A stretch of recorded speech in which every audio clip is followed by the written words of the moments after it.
What is shaking? We got the family reunion in the backyard today.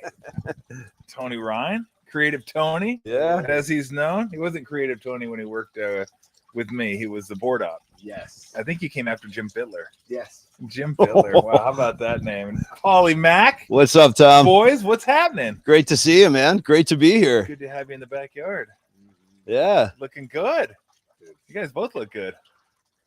I should have worn like a white T-shirt. Again, now we got all black. Yeah, we're like the Black Brothers, but we also have our guardian angel, Mike Myers, with the Niner gear on. So I'm feeling very secure here. We do have Mikey. Mikey's always here, even when it's not Halloween. Yeah, we got Mikey and the screen, which I can't see right now, but I know we have the pumpkins.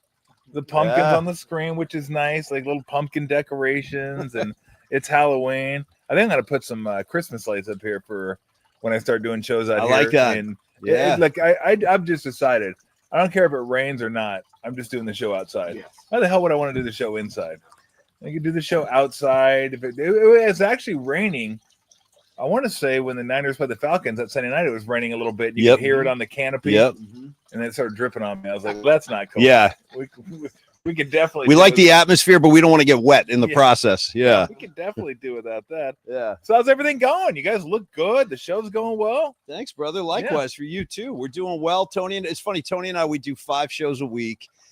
We've been very fortunate. We have 4 sponsors so far. Cron 4 picked us up, so they're dreaming. Yeah. Nice. But the only negative, if there is one, is that Tony and I say this all the time. It's like we had no idea the amount of work we were in for. Yeah. I mean, at KMBR, it was like you show up, you do the show, you split, you come back the next day. Here, it's like you end the show, and then the work starts. You know, the editing, the meetings, the never-ending calls and stuff like that. But I'm not complaining. I mean, but I am surprised at the amount of work required. In fact, Tony, I'll let you speak to that as well. Yeah, I got to be honest. I literally have no idea what you're fucking talking about. That's why Max and Ogden are here. Because if it was up to me to do all that shit, it'd be a fiasco. It'd be a fiasco. I talk, and I deal with Lou. And that's my job requirement. What's up, Lou? That's what I do. So really,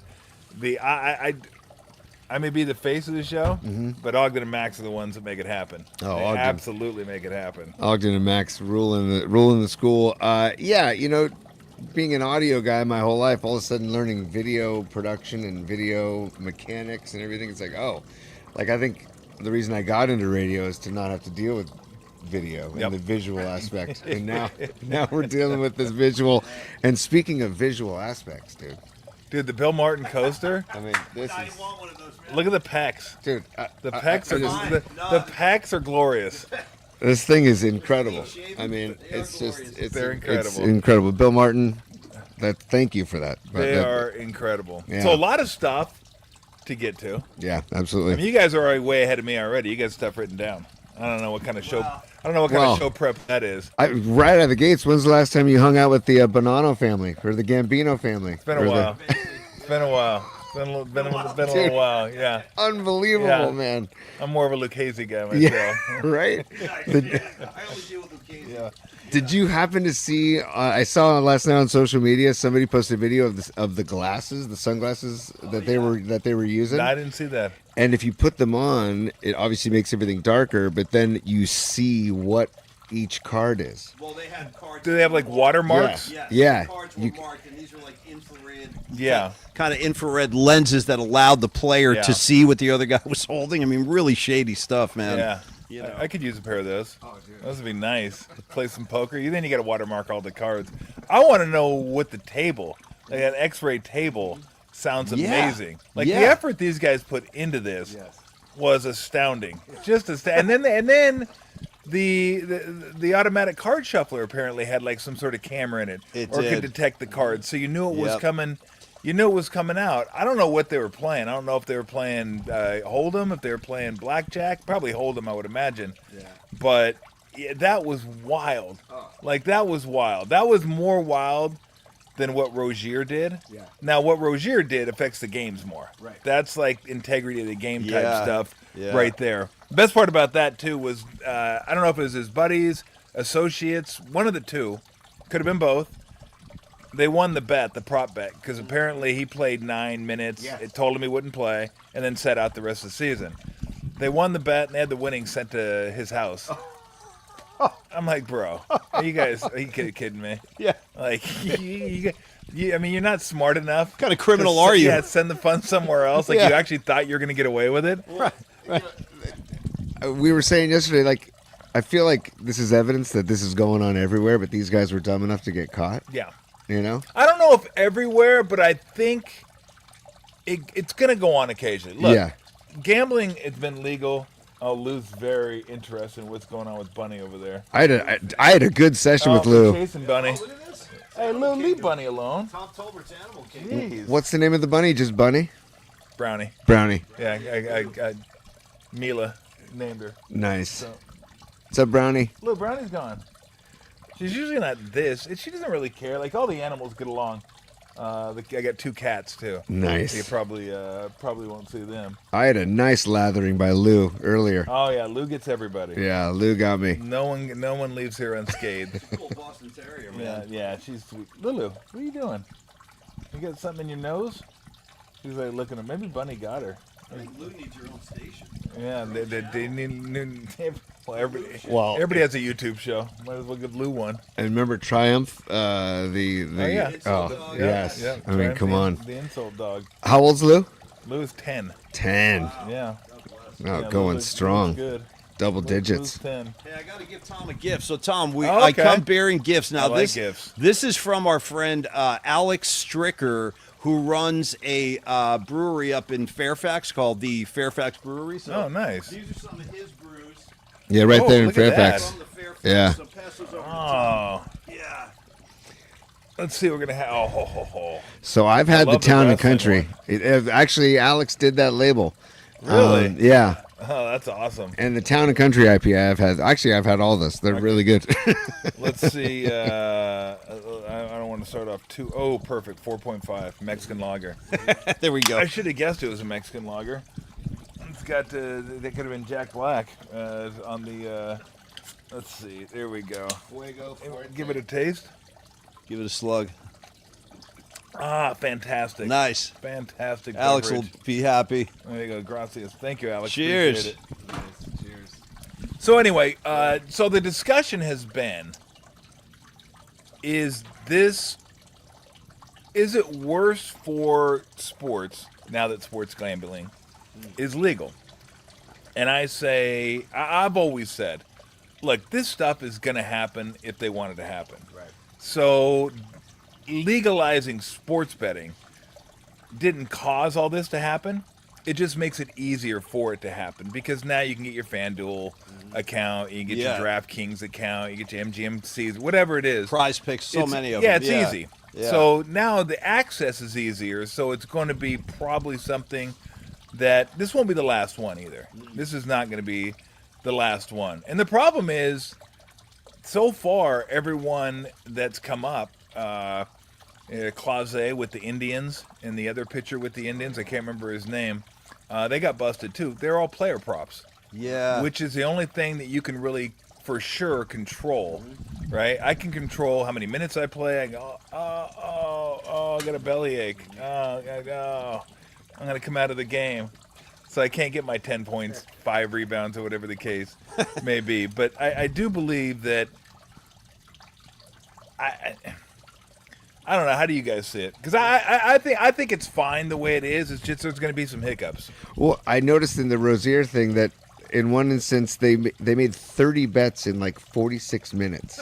Is that what it was? Yeah. And I'm like, how is that not an instant sign that something... Oh, there's a lot of degenerates out there that make a lot of bets. Trust me. So that Oh, I look at this. hate Look to at break this. it. I hate to break it to you. That's not a sign. I don't even know what provoked it. Oh yeah. That's awesome, Lou. That's a misdemeanor in like 7 states. Oh, Lou. Oh yeah. Lou just got a piece of Paulie. Good job. No shame. Yeah.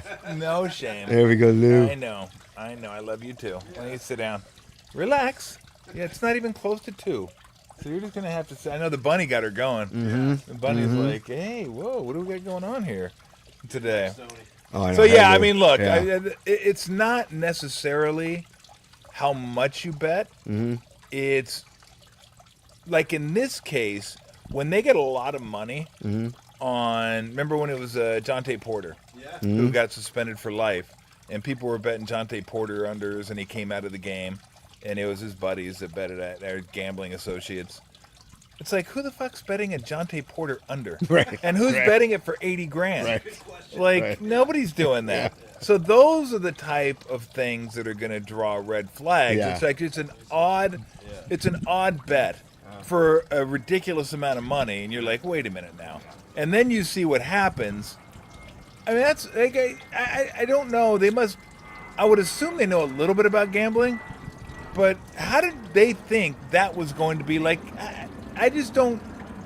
I don't get it. At least Rozier is a player like of some note. Yeah. So if you were to bet a Rozier prop, that'd be more understandable than Porter. But still, anytime you bet a player prop that's like an exceedingly large amount of money, and then you take yourself out of the game or you don't play, of course that's going to draw red flags. Every single time it's going to draw red flags. Well, the other big question I think most basketball fans are asking is this just the tip of the iceberg with this one kind of investigation? Like, do you expect more names are going to be exposed? I don't know the answer, but I think that's what most people are asking. Yeah, I don't know. I mean, I think it was coordinated to indict Rozier and Billups on the same day. Yeah. Even though they're two completely separate deals, right? One's an integrity of the game issue with Rozier, and one's just, what the fuck are you doing? Yeah. I can run in poker games like in with mobsters. And I'm assuming they just said, look, it's going to be easy money. We'll give you 50 grand to show up and just say hi. You know, like a meet and greet. I've done those. Yeah. Not with the mafia, but I've done them before. Right. Show up an hour, say hi to everybody, you know, just mingle. That kind of, no big deal. But I'm sure that's what it was for him. And he thought, well, this will be easy. Some people thought, well, maybe he didn't even know. I'm like, I find that hard to believe. Yeah, I would me imagine too. That's going to be the defense. Right. It's like, hey, they just asked me to show up and meet and greet and mingle, but I didn't know what was going on. So I didn't just know these glasses were infrared. Yeah, I had no idea. Yeah, but those are two separate issues because what he did doesn't affect the game. Right. You know, unless if he were to get in really deep and then they say, hey, we need you to not play this guy tonight or not play that guy tonight as the coach of the Blazers. But I don't think that was the case. But is it the tip of the iceberg? I don't know if it's the tip of the iceberg. There'll be more, though. Yeah. There'll be more. And it was funny because I was talking to Steve Kerr yesterday. And we used to have the FBI come to our locker room back when we were at Arizona. And they talk about gambling and people looking for information. And if anybody ever comes up to you and asks you about someone's health or how's the team feeling or this and that. And like, I mean, that's useful information that people don't gamble. I've gambled pretty much my entire life, unfortunately. So I'm like, I knew the deal. Yeah. Right? In fact, Steve and I have a funny story that I raised my hand and asked the FBI agent, I go, can you explain the nuances of a two-team teaser? Because he talked about teasers. And it's funny, Steve just like shook his head like, what are we doing here? What are you doing, man? FBI agent. Yeah. And Lute had no idea. Yeah. He had no idea. But he said now when the FBI comes and they have like legal, it's not even the GM or the coaches that talk to the players, it's like legal comes in and talks to them. Wow. It's like much more involved now. Yeah. Because you can bet, you just can't bet on your own sport. Right. Like one of their examples was you can't have, it was funny, Steve was telling me this story, they're like, you can't have a 20-team teaser and one of the legs of the teaser be part of the NBA. I go, my first question is, who the fuck's betting 20-team teasers? That's pretty complex. Like, who is that? Now, that's a degenerate. They bet a 20-team teaser. But the point was, no matter what you have, straight bet, parlay, teaser, same game parlay, whatever it is, none of it can have anything to do with the NBA. Yeah. And by NBA, it's NBA, WNBA, Right. Summer League, that ridiculous video game stuff they got going on, the NBA 2K League or whatever it is. Like none of that stuff can be involved in any of it. But if you want to bet baseball, Right. you can bet baseball. You want to bet football, you can bet football, which makes sense to me. But you know, I think look, a lot of them don't gamble. They're just like whatever. I don't really care. I'm not doing this stuff. Some of them probably do, and they're the ones that need to hear it. Like, bro, you can do what you want, just not in the league. That's it. I have an idea. Maybe everybody should have an interpreter to make their bets for them. You know? An interpreter? Yeah, like our guy Shohei. You know? Yeah. I don't know. Everybody believes Shohei bets. He might. I think I don't think he bets that much, though. Yeah, who knows? He might. But I guarantee you, if he does, his interpreter's getting paid off at the back end of that. No question. It was like my guy. What was my guy's name that didn't squeal on Barry Bonds? Oh, Greg Anderson. Yeah, that spent time in jail. Yes. You know he got something at the end. There's Lou. There's Lou. Yeah. Well, you I mean, you know he got paid off. You know he got paid off at that. Lou, good Lord. Lou's a lunger. Lou will lunge right at you. Yeah, you get the kisses, the lunge. Lou? Yeah. Lou. It's a lot of there's the lunge right there. That's the lunge. Oh yeah, the lunge is gonna get you. The lunge get you every single big time. Lunger. Yeah. We can hang. Let's hang. Yeah, it's all right, Lou. You're good. But whether this happens in baseball again, like it. Oh, I think she nicked you. Yeah, I think she nicked your nose. She drew blood. I drew blood. Lou. First blood. I mean, really? Lou Come on, drew Lou. first blood. I want that on the record. Yeah. Stay off the face. Hey, stay off the face. You want to come over? Come here. She knows we're both. She knows we're jackasses. Come here. She's like, let me lunge at Tony. Hey, no. Like, how'd it go in the backyard? You got to settle down. Blood. Cool. You got to settle down. That's awesome. Lou, that's a sign of respect. Look, yeah, there you go. Yeah, Right? she busted him wide open. He busted him wide open. That's Oh fantastic. my God, Lou. No, that was a claw. That was definitely a claw. Hey, I mean, we can talk gambling all day, but also, as we sit here on Friday, you were in the arena last night. I was. Amazing home opener. Yeah. Jimmy Butler talked about the vibe in the house. How was it inside last night? It was great. Yeah. It was great because they were down. And by the way, I do have to say that even though, and I still stand by this, if you're over, look at busted wide open. Do we have Freddie Pacheco? No, we got. Where's a the first fight aid doc? We kit. need a fight doctor. We need the fight doctor out here. Does Tom have an official nurse on Oh, payroll? my We're God. gonna have to bring in a nurse. That's the first time she's busted Yeah. somebody wide open. So congratulations. We got props now. Lou's coming back with props. We got toys. We might have to pick you up. She's like, Tony, let me show you this. We're not playing. Have you seen my We're little not binky? playing. Yeah. Liz's taking over the show. Big time. Big She's taking over the show. Come here. quality hang with Lou. No. Yeah. No. Sorry, Lou. Yeah, you throw that inside. Oh, here Yeah, we go. put her in. Here we go. Put her inside. She's had her fun. She's had her fun. When she's out here with me, I got her. Busted Tony Three's too many for her. Yeah. It's like almost way too much stimulation. Short circuiting. Yeah. Oh my God. But no, great atmosphere. You know, they were down. Aaron Gordon was just insane. Well, he hit his first 7 or 8 threes before he missed one. I think yeah. it was 8, Yeah, 8 and then threes, ended up 10 for 11. He was lights out. He had 50 points on 21 shots. Yeah. Almost 2.5 points a shot, which is just insanely efficient. So he was great. Jokic didn't have a great game, even though he got a triple double, which is, I mean, that's quiet just, triple double. Yes, There is that- such a thing. Yeah. That's what you expect. yeah. I mean, when you're that great and you can throw up a triple double, you're like, you're just being compared against himself now.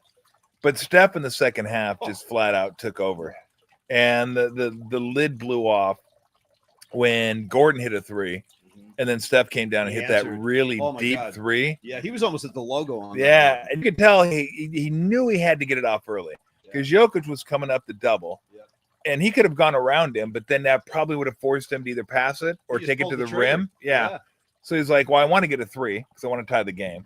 And if I got to do that, I got to get it off early or Jokic is going to get there. So, no, I mean, really, really fun game. It's been a fun week of basketball. I mean, it's overshadowed by all the gambling stuff. Yeah.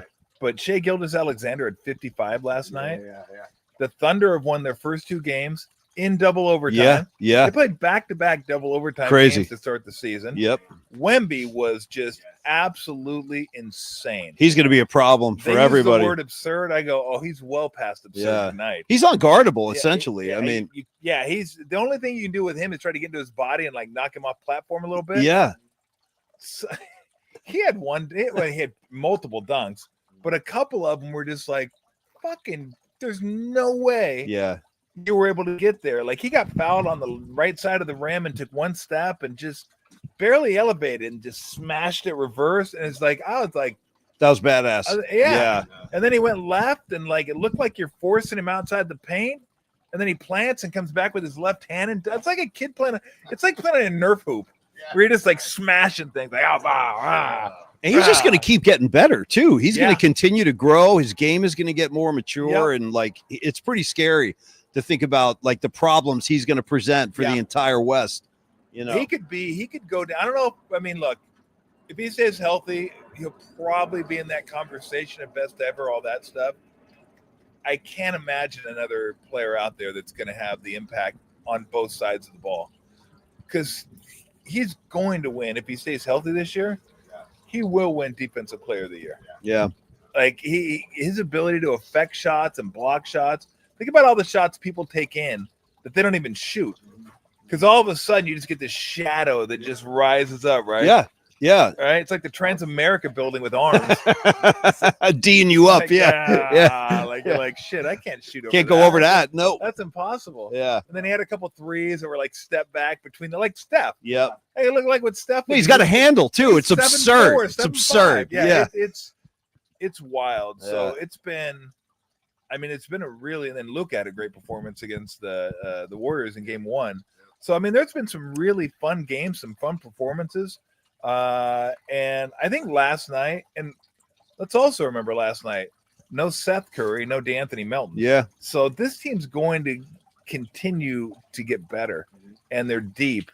That's the thing that jumped out at me last night, Tom, is not because unlike last year where, you know, Steph's going to take a breather and you start to get uptight because you're like, all right, where are the points coming from? Now you got Al Horford in the corner hitting his shot. Jimmy Butler obviously can just carry the whole thing himself while Steph takes a break. And the depth, I think, is going to be their calling card really this year, or one of their calling cards. And it was really on display last night, I felt like. Yeah, well, they're going to need the depth because, like I said, in 2015, they had the death lineup at the very end of the game, which I believe was Draymond, Iguodala, Harrison Barnes, and then Clay and Steph.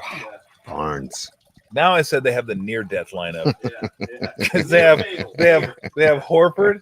Oh, we got to make sure we shut the door when you go in because Bunny's right there. Bunny will sneak in there, and if Bunny gets in the garage, Blue Oak.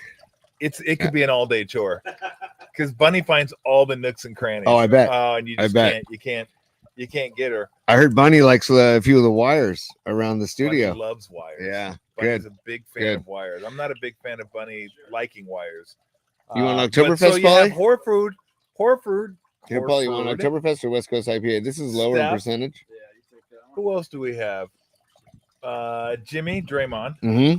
That are like, you know, they're gonna have to be managed this year. Dude, Butler's 3 in OT last night was just fantastic. And then Steph trying to get him to do the night. He didn't want to know part of it. He wanted no part of it, dude. He's like, bro, I got to be honest, I'm not a fan of the night either. Yeah, Steph's doing it too much, I think now. Well, I'm just not a fan of that. But look, everybody else loves it. Yeah. I'm 60. Right. It's not for me. Right. Like I grew up in a different era. Yeah. Like if you did that if you did that during my era, you might get knocked on your ass, but you certainly would the next game. Yeah. Like guys just didn't forget. Right. It's like baseball is different. You don't get ear hole anymore. Guys don't pitch inside anymore. You can't. So it's just everything's different. I mean, let's be honest. Everything's softer. Yeah. I do miss that. I'm not saying it's better or worse. I'm just saying it's soft. Sports are softer. Real quick, yeah, it's funny you say that, Tom, because we just talked to Brent Jones about that idea yesterday in pro football. The fact that like Mahomes very rarely gets hit, and he doesn't like it when he gets hit. He gets very upset like when there's contact. And meanwhile, Brent Jones's era, I mean, Montana would get his head handed to him for 4 quarters and just continue to get up and play. But to your point, Brent was saying the same thing about the NFL. Yeah. I mean, go back and look at Terry Bradshaw getting dropped on his head. Like they were suplexing guys. Yeah. And it's just like, I mean, all right, second down. You know, it's just what it was. Or back when I was playing, you get knocked to the ground, 2 shots. Yeah. Remember when Kurt Rambis got clotheslined by McHale? Yes. 2 shots. Yes. Just go to the free throw line. I mean, I used to love watching Lambeer. No, And- I hated Lambert. Oh, but come on. Well, Yeah. but hated It's him, not but like, no fun playing against him. right. No fun playing against that team. Well, also there's that clip it's always on the web, internet, and social media. Eric Hipple scrambling, Yep. and he just gets blasted on the sideline. It's Yep. just like that was how football was played back then. That's what.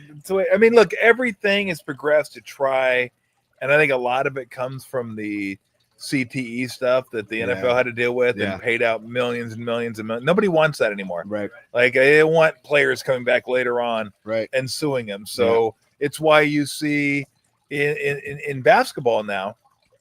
I was always taught growing up, you get the rebound, you put the ball into your chin, elbows out. Mhm. And if somebody's getting up in your airspace, then you just pivot and keep the elbows out. And if you get clipped in the beak, well, then you'll learn next time. Get your face out of my space. Right. Now you do that, It's a you're going to foul. get a flagrant foul because you've hit the guy in the head.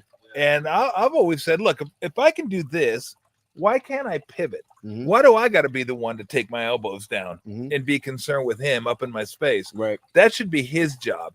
And guess what? You get clipped once, you're going to back up a little bit. I mean, I'm not going to get Kevin Willis gets a rebound or Charles Oakley, and they do that. I'm not going to get up there again and say, "Can I have some more?" You can kidding wear me? one of those clear masks. Yeah, those are great. Love those things. So that's just the way it is. You learn to deal with it. It's just a different world.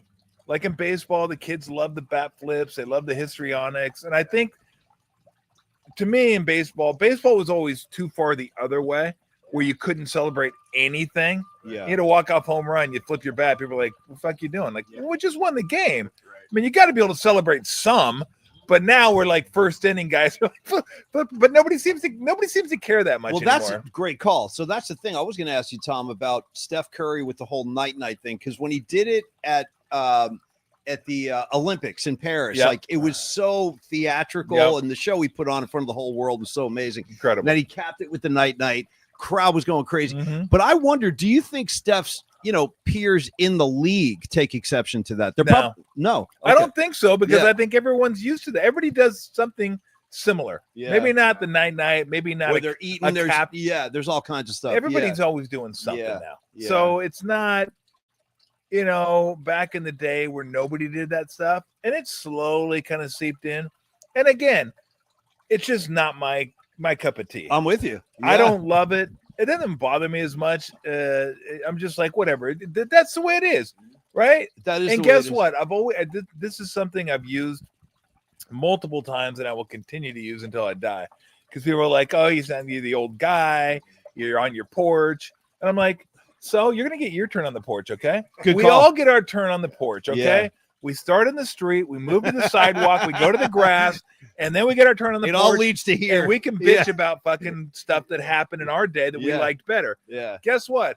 The people that watch basketball, baseball, sports today, that see all the celebrations and see the nights and see the bat flips and do that, 20 years from now, they'll be on the porch and they'll be bitching about something, because Yeah. the younger generation doesn't want to follow the people in front True. of them. True. They want to separate themselves Yep. somehow. So Yep. I'm good with it. It's just a generational thing. But I always tell people, don't worry, you're going to be on the porch. That's a good You call. will be on the porch. I might steal that. I like You're- that. you're Yeah. gonna Your get- time is coming, You're man. going to get your turn. Yeah. Yeah. But I mean, everybody loves it. It's a capper to the game. Yeah. I am waiting for the one time though that he pulls it out too early and they end up losing.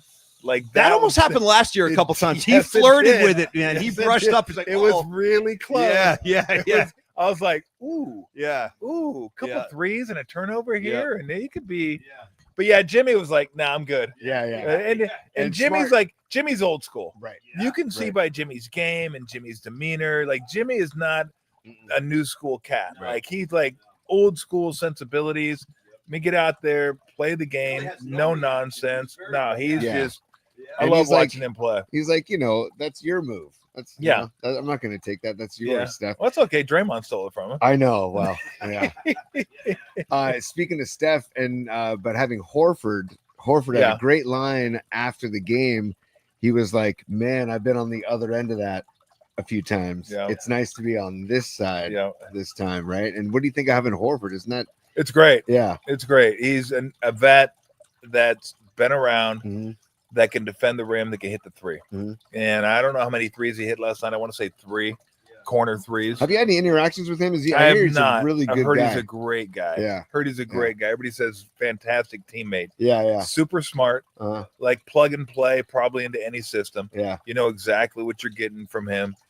Steve's just going to have to limit his minutes. Mm-hmm. And that's why he's not starting. Yeah. Because Steve said it's easier to adjust someone's minutes when they're not starting. Because if you start him, play him 6-7 minutes, you want him to close. Right. That's another 6-7 minutes. Mm-hmm. Now you're down to 6 to 8 minutes you can play him, right, in more than half the game. So you're trying to figure out, okay, how does this all make sense? And with Steve, it's always a puzzle. Right. How do the pieces fit together? How do I get enough defense on the court, spacing on the court, two-way guys on the court if I can? Yeah. I mean, they just don't have the two-way guys they used to that could really good offensively, really good defensively. They used to have that in spades back in the early days. They had a bunch of guys that could play both ways. Yeah. They just don't have that anymore. And it's hard because they're paying 4 guys a ton of money. And Draymond's a really good defender, not as good as he once was. Horford, really good defender, not as good as he once was. I mean, the age. Butler's still a really good defender, physical guy. You know, and Steph's, you know, okay, he's a better team defender. But no, I really like this team. I think this team's going to have a chance to win the whole thing. Like OKC is the best team in the league. Yeah. They're the best team in the league, and I think Cleveland's probably second. I think Cleveland's really good this year. I think other than that, the Knicks in the East, still waiting to see if Orlando's going to be any good this year. They added Bane from Memphis, so I think they're going to be better this year. Milwaukee, no. Boston, no. Philly, maybe, probably not. But then the West, you got OKC, and then you got Denver, Golden State, Clippers, Minnesota, Lakers. We'll see what they look like when LeBron gets back. I mean, there's a Houston. We'll see if they, you know, figure out their point guard situation. But there's a lot of good teams in the West, man. How you feeling, Tom, about what you've seen from Kuminga so far? Because I think I see a little bit of growth there, but I'm not sure if you're seeing... I mean, look, I hate to say I've seen growth because it's been 2 games. Right. So give him a month or 2. Right. And then we'll see if he gets it. But the thing I've been most impressed with the first 2 games is his decision-making. Yeah. And his reaction time has been cut down considerably. The rebound he got in L.A. that led to the Steph 3. That was big. He would have been a half second late on that last year. Yeah. Like he would have saw it in the air and he would have reacted late. Yeah. He got there in plenty of time. Like he saw, like, okay, let me get going forward. Last year I saw so many games where he'd be in the corner, somebody'd shoot from the opposite corner, and then he'd just stand there and wait. And then when it hit the rim and started coming toward him, then he'd go. Yeah. It was like too late. Yeah. It's like he didn't think the ball's in the air from the other corner. If he misses, it's probably coming to me. Let me get going. Yeah. So that he's gotten the ball out of his hands. He hasn't had too many times where he's had the ball stopped, dribble, and attack. He's done it a couple of times, but that's who he is. Yeah. So he's going to have a little bit of that in his game. Yeah. But I think his decision-making and the quickness of his decision-making has been a lot better. So I like hearing this thing too, that apparently he and Jimmy Butler have been working together. Like after practices, Jimmy's been staying late with him. That's got to benefit him on a variety of levels, I would think, just getting inside Jimmy's basketball mind. Anytime you can pick the brain of a guy like Jimmy Butler, or even, you know, Draymond Green, you know, that you should do that as much as you can, because that's just a wealth of knowledge that you're trying to pick up. And even though their games don't really resemble your games, you know, it's like it'd be like, let's see, I'm trying to see. I would just use Bumgarner as an example, right? Bumgarner coming up and picking Matt Cain's brain when he comes up. Sure. Nice. Yeah. They're different pitchers, lefty, righty. They don't really throw the same pitches. But how do you go about attacking this guy? What about this situation? What do you like to do? Like, just anything you can get from a vet that's had success. I think you owe it to yourself to do that. And it's great that the vet's available. Like, because a lot of vets are like, why am I helping you out? Like, I've done this, I've gone through this, but that's really the ultimate, pay it forward for your team. Like, let's try and get these guys up to speed and try to get them as much knowledge as we possibly can. Sure. First of all, cheers. Cheers. Thanks for having us in the backyard, Tom. You got it. Cheers. Great to have you This is guys. fantastic. Dude, there was someone looking over the fence there. I'm like, it looked like Dave Bautista. It did. I was like, what's Dave Bautista doing? Guardians of the Galaxy? Yeah, I'm like, we've done everything, haven't we? The gardeners are gone, and like, what's I don't know what's going on here. Yeah, I thought we were done. This is Blue Oak Brewery from San Carlos, California, my neck of the woods. Nice. Peralta brought some Dom's on try, set. definitely have to try one of those. Really good, by the way. And Paul, you're drinking the Oktoberfest. I love Oktoberfest beer. Yeah. And I didn't say real quick, I gotta say, yeah, I know it's a fashion faux pas because I've talked about it before. When you're over 50, don't wear your hat backward. And I'm not Dan Quinn, okay? But I just, you know what? It was just one of those days. I put the hat on right. I go, this looks fucking shitty. I go, I'm putting it backwards. I go, let me. I'll just throw the glasses on too. Look like I'm like I'm in this. I'm in Sons of Anarchy. Nice. Yeah. Yeah, we look like when we put those on, Paulie, we look like we need to have that little thing that you like make people forget their memory, like Men in Black. Oh yeah, Men in Black. What you guys don't know is these are actually infrared, and I can see the markings on your beers. Nice. Yeah, Nice. yeah. Give Mikey a sip. God. Because you brought up Bumgarner and Matt Cain, we want to talk about Niners too, but we'll get there. But first of all, the Tony Vitello era. Yeah, I know. Are you ready? I was so impressed. I called him Tom Vitello. I got his name wrong. I was Not like, Tom I was like, Morello. what? You know? And Max is like so down on this. Oh. Like Max should be the guy that's pumped. Like it's something new. Yes, youthful. Max was like a 60-year-old. He's like inside. He's like, Mom, give me somebody I know that's been in the. I've been in.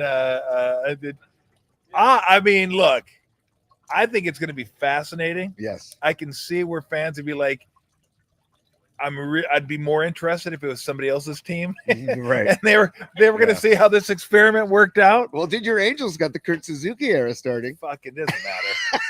It doesn't matter. We got to have players at some point. Hey, you got Lamont Wade Jr. You got to have players at some. Yeah, it was not good, and I like Lamont, but it was not. Me too. It was not. What happened good. with the Pools thing? Why do you think that went sour? Or what?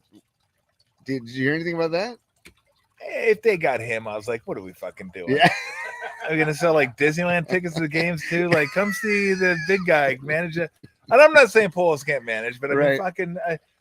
I look. The one thing I like about Suzuki is I like catchers as managers. Yeah, me too. I like me catchers too. as managers, and he seemed like a guy. That's why Hundley interests me for the Giants. Yeah, you know. But Vitello, look. Here's the thing. I think if you obviously really bright. They said he's really competitive. I think having said all that, everybody says all that when you're successful because you got to be. I mean, you can't be dumb and you can't be a guy that's like, yeah, I like to compete, but whatever. I mean, you're not that guy. You're like driven. These guys are like ultra driven. And the Tennessee program, from what I read, wasn't great before he took over. Correct. They've won a national championship. They've been to the tournament or the NCAA's 3 straight years. I think 2 or 3 of them got to Omaha. So I'm excited to see how it goes. We had Kipe on this week talking about it. And I've always thought, and Kipe verbalized it, and I've said it many times, that when you get a guy like that takes over, he used the term Harry High School. Like, you can't be bringing in Harry High School crap. But I think he knows that. Like, he knows, because that's the biggest issue with college, going from college to pro, is you're dealing with men now. Yeah. You're not dealing with boys. Yeah. You're dealing with men that have families. This is their livelihood. Yep. They have a certain way of doing things. What the Giants players have to recognize is your certain way of doing things hasn't gotten you very far over the last few years. Yeah. So it's time for a change, time for a fresh perspective. And I like that they went young, because if he's really good, maybe he'll be here 13, 14, That would be the ideal. 15 years, Yeah. something like that. Yeah. But look, even more so than him, it's going to come down to, are they going to have enough pitching next year? Because that was one thing everybody's like, oh, great, we got pitching. Well, come to find out you didn't have not pitching. really. Because turned out Verlander was their best arm in the back end of the season. Like, it's like they needed Ray and Webb to win every game. yeah. Like, please win every game. And then they kind of ran out of gas in September. Yeah. Both of those guys. I mean, yeah, the stress. When the Dodgers series, when it was Ray and Webb on that Saturday, Sunday, and they lost both to the Dodgers, when the Giants were playing good ball, it was like, oh, that was kind of like the dagger. Yeah. Me. And then, Yeah, you the know, Dodgers and Padres just own them this Oh. year. I mean, the Padres just, I mean, what were they, 2-10 against Padres, I something think like that that? was, yeah. Ugly. And any thoughts on the World Series is actually later today. Yeah. No, Oh, I'm Canada. excited. I mean, I'll be pulling for the Blue Jays. Yeah. Yeah. I mean, there's There only we go. one team I'll root for the Dodgers against, and that happened to be last year. Yeah. It's anybody but the Yankees. Yeah. That's the one I refuse to. Yeah. I refuse to pull Mm-hmm. for the Yankees, and a lot of it. Steve Kerr and I talked about it. Was we were both Dodger fans back then. Before I shed that skin and became. Who was your favorite Dodger back then? Ooh, good question. Probably Reggie Smith. Oh, he was Love Reggie Smith. you should ask my uncle Paul Tonelli about. You should tell Tom. Tell him. Well- Tell him the story. I wasn't there, but my dad was there. My grandfather was there. Paul's dad. They were John at Reggie Smith, and he tried to climb in the stands after him. Candlestick. Different era, baby. Yeah, exactly. Different era. Yes. It's like, It was like 17. Hey. Reggie finally had enough. He said, Yes. I'm coming up there, Yeah. man. don't poke the bear. Don't feed the animals. They'll climb the fence and They had get a your leg. ass. There was like no security. Right. Yeah. To go- There was nobody holding them back. He's like, I'm coming up there, you guys. Yeah. And he did. And he did. No, but Reggie Smith. Yeah. I like Ron Say. I like the Penguin. Like the Yeah. Penguin. Steve Yeager. Yeah, Jaeger. Liked Yeager. But yeah, but we were both highly agitated. In fact, I think Steve said he cried when Reggie Jackson stuck his ass out on that throw from Bill Russell. Oh, That yeah. was going to be a double play. Yeah. And I was like, I don't think I said what the fuck. I mean, I was pretty young. Yeah. I might have. I was like 15. I The could have said 10-year-old that. version of I was that. like, how do you not see that? Yeah. I go, he stuck his ass out. Yeah. It's like, it's so obvious. It's like, I mean, it wasn't Josh Naylor jumping up and spinning around and getting hit in the back of the head, Yeah. which, man, I give that guy credit. He's like, you know, I'm wearing one here. And he wore one and then got out anyway because you can't do that. But no, so anybody but the Yankees. Yeah. But yeah, I'll get to the World Series in a minute. But the Giants, I want to get back to Vitello because I think it's fascinating. But it's gonna. Kipe said it, and I agree. They need two pitchers because I think Roop, the numbers were good, but the underlying numbers weren't as good as his ERA was. Yeah. Birdsong, is he going to figure out if those strikes at any point? Yeah. Wizenhunt, can he get a third pitch? Like his changeup's really good, but the fastball isn't good enough to just have a fastball and a changeup. Like he needs something else to mix that bends, that mix, and then the bullpen, which everybody thought was great. You know, Duvall, I'm not happy. I mean, I'm not unhappy to see go. Yeah. Walker, no idea what happened to him. Right. No idea what happened to him. And then Rodriguez, who knows when he's going to be back. And so you're looking at a bullpen now. You're like, you used to think we're good 7, 8, 9. Now it's like, Question mark. what do we do 7, Yeah, 8, 9? It's a question mark. Like, what do we do? Yep. I love the left side of the infield with Adames and Chapman. Me too. Not just about the numbers. I like the attitude. I love the fact Adames is a top stepper, even when he's over 4. Like Yeah. he's there. He's bought in for the Yep. team. I like the fact that Chapman's ultra professional and he's going to be prepared every single game. Yep. And he's an incredible glove. I do believe that Jung-Hoo Lee, if this offense is going to be as good as it can be, he's got to be the leadoff hitter. Could you help us? Could you help us co-sponsor something for Jung-Hoo Lee?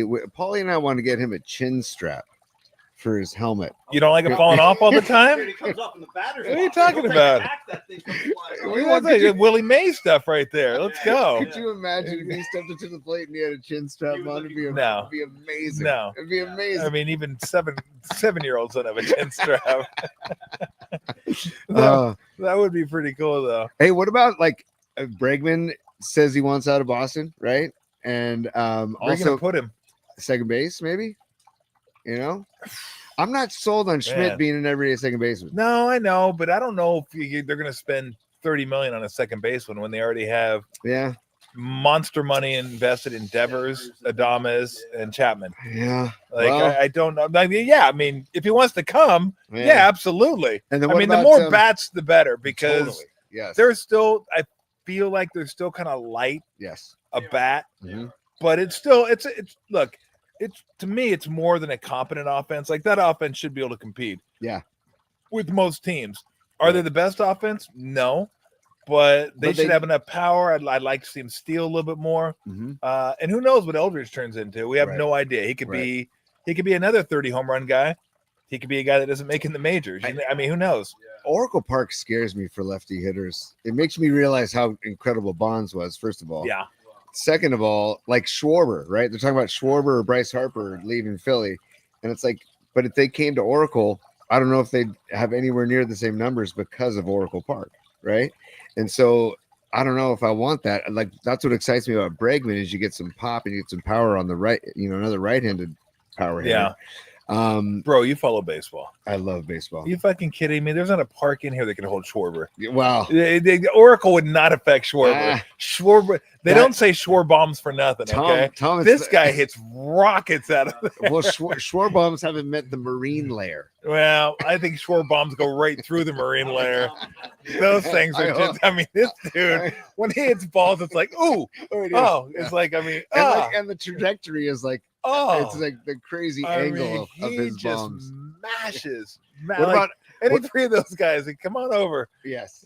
Come on over if you want to come on over. I'm going to hand the mic to Paulie in a second, but what about, they say that Scherzer just raved about, Max Scherzer raved about Vitello and about, because I was Vitello coached Scherzer at Missouri. And then there's chatter because he only signed a 1-year deal in Toronto. Would you be interested in having Scherzer and Verlander? The fucking double old man? I think Verlander would probably have to, skedaddle. And he's we needed him this year, though. Yeah. I mean, that's the thing. Would you flop the two? Would you take Scherzer and not re-sign Verlander? I kind of liked having Verlander again. Like we really needed him at the end of the year, like in September. He was the most reliable arm they had. No, he was good. Yeah, I'd have to look into it because I know Scherzer was dinged up a little bit this year with the Blue Jays, so I don't know. That's good to hear. He's getting paid by like 5 teams right now. Too. He is. That's insane. But that's good to hear that he's like, yeah, I can vouch for this guy. Yeah. Right? As long as you get, I feel like the movie The Jerk. As long as they got a voucher. Mr. and Mrs. Newsbaum. I'll vouch for him. But it's good. Look, I think. Here's what players want to know from a manager or a coach. Can I relate to you? Do you know what it's like doing what we do? And do you understand the pressures that come with it? Can you help me get better? Do you know what you're talking about? Like, is what you're saying resonating with me? And I think it's much different than it used to be in that used to be their manager's responsibility. Every team now has thousands of coaches. Like everyone's involved, right? There's so many people involved that the manager doesn't have to do it himself. Now, he's the one that's ultimately making the decisions. And I know some people, because we were talking about when Melvin got fired. I go, do you think Melvin forgot baseball in the last 5 years? Right. I mean, he's still a really good manager. Sure. Sometimes you just need a new path. And somebody said he sucked with the bullpen. I go, well, fucking the bullpen's got to pitch better. Exactly. I go, well, what do you think? I mean, everybody talked about how Boach handled the bullpen, like how great he was handling the bullpen. And he was good, there's no doubt. But he had studs. But shit, when you bring them in and they do well, you're going to look good. Yeah. You're absolutely going to look good. Yeah. Remember how good Gabe Kapler looked that year? Yeah. That magic 107 win year? Like everybody that came in did great. Yep. Was he pushing the right buttons, or did the players get the credit for coming in and doing the job? And the one thing Paulie and I talked about a bunch, throughout the season and when Melvin got let go is I didn't do the research, but the number of different lineups that Melvin put together offensively and defensively to try and get something kick-started, to kind of get something going. How many different players led off? How many different players hit cleanup? How many different players? Like Jung Hoo Lee was all over the lineup. So he was. You got to credit Melvin for trying to get creative and trying to make something happen. No, absolutely. Yeah. Absolutely. Yeah. Again, sometimes it's just we need to move on. Yeah. And I think Buster taking the job probably wanted to get his guy. Somebody in there that was aligned with him. But no, I'm excited. Max isn't. Max has had it already. Max has already given up on the season. He's like, we're fucking done. Is this reverse ageism? Wow. Confident take, too. It's not going to work. Double thumbs down from Max. Damn. Yeah. Oh, that's who it was. It was the shower door guys that are out there. Yeah. Looking over the fence. A lot of action over here today. I got way too much action. So how's that cut on your nose doing? Give me 2 minutes. You guys let them talk. We'll entertain. I'm gonna entertain. I'm gonna take the mic. Take that mic, too. I'm gonna let the shower door guys in. All right. I'm telling you, today's fucking one of those days. I'm not getting another beer. Yeah, might as well. 15 minutes to Dennis. That's why the guy comes over and All right, Tom, we'll T. talk Niners when you get back. Yeah, a little Niner hit before we go. I would like to pass the mic. By the way, what time is first pitch tonight? World Series 5, I'm guessing. I'm guessing 5:08, Paulie. How about 5:07? You want to meet me in the middle? We got our crack staff on it. Yeah, I'm guessing 5:08. All right. Yeah. 5:08.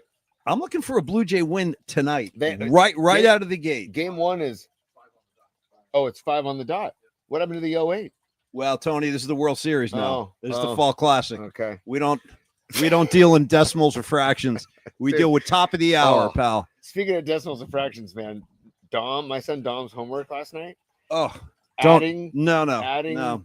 fractions No. and I can't help you. I mean, I can't help you. In fact, lose my number when it comes to stuff like that. Unless you want the kid to fail. Unless you want him to get it like a D minus. I'm like really tired. He's like, Dad, can you help me with this? And I look at it, and it's like I'm looking at another language. No, like, I mean, Yeah. it still is one of the greatest mysteries of my life. Yeah. How I graduated, I got through high school math at all. Right. I remember algebra, geometry. Once I got into geometry, you're throwing triangles at me now, trapezoids.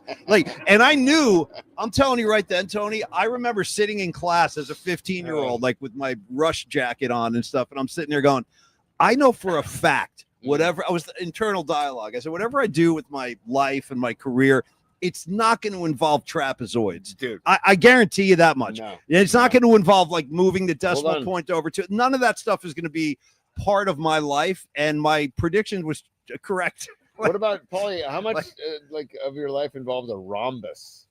You know what I mean? That's a word I remember. I have no idea what it means. Yeah. What's a rhombus? Well, it sounds more like a character from Where the Wild Things Are. No, it's a The geometrical rhombus. shape. It's a geometrical Again. Yeah. What use of that do I have in my life? Wow. Tony, bring in the rhombus. Wow. Yeah, no, bigger. Making it bigger. You know what I mean? Like You know what? It's actually not a bad band name.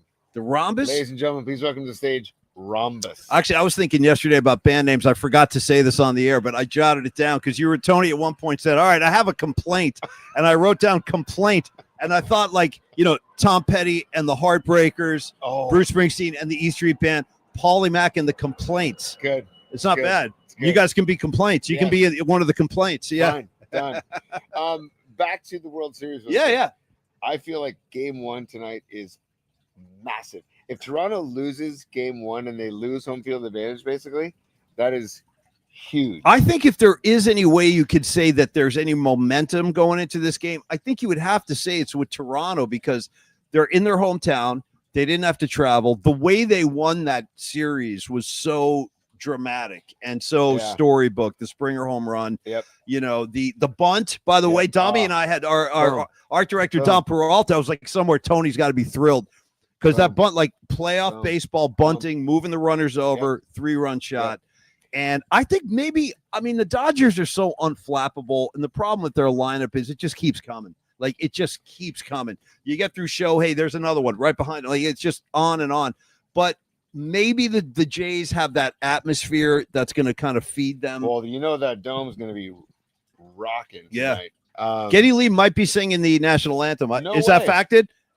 I heard it's a rumor. Play it on base? No, he'll sing it. He'll just sing it. Play it while he's singing. I don't. Lou's She's back. like, let me open this guy up. Hey, Lou. She's like, I already Lou. got Tony. Let me get this dude. Lou, I got scars. Yeah.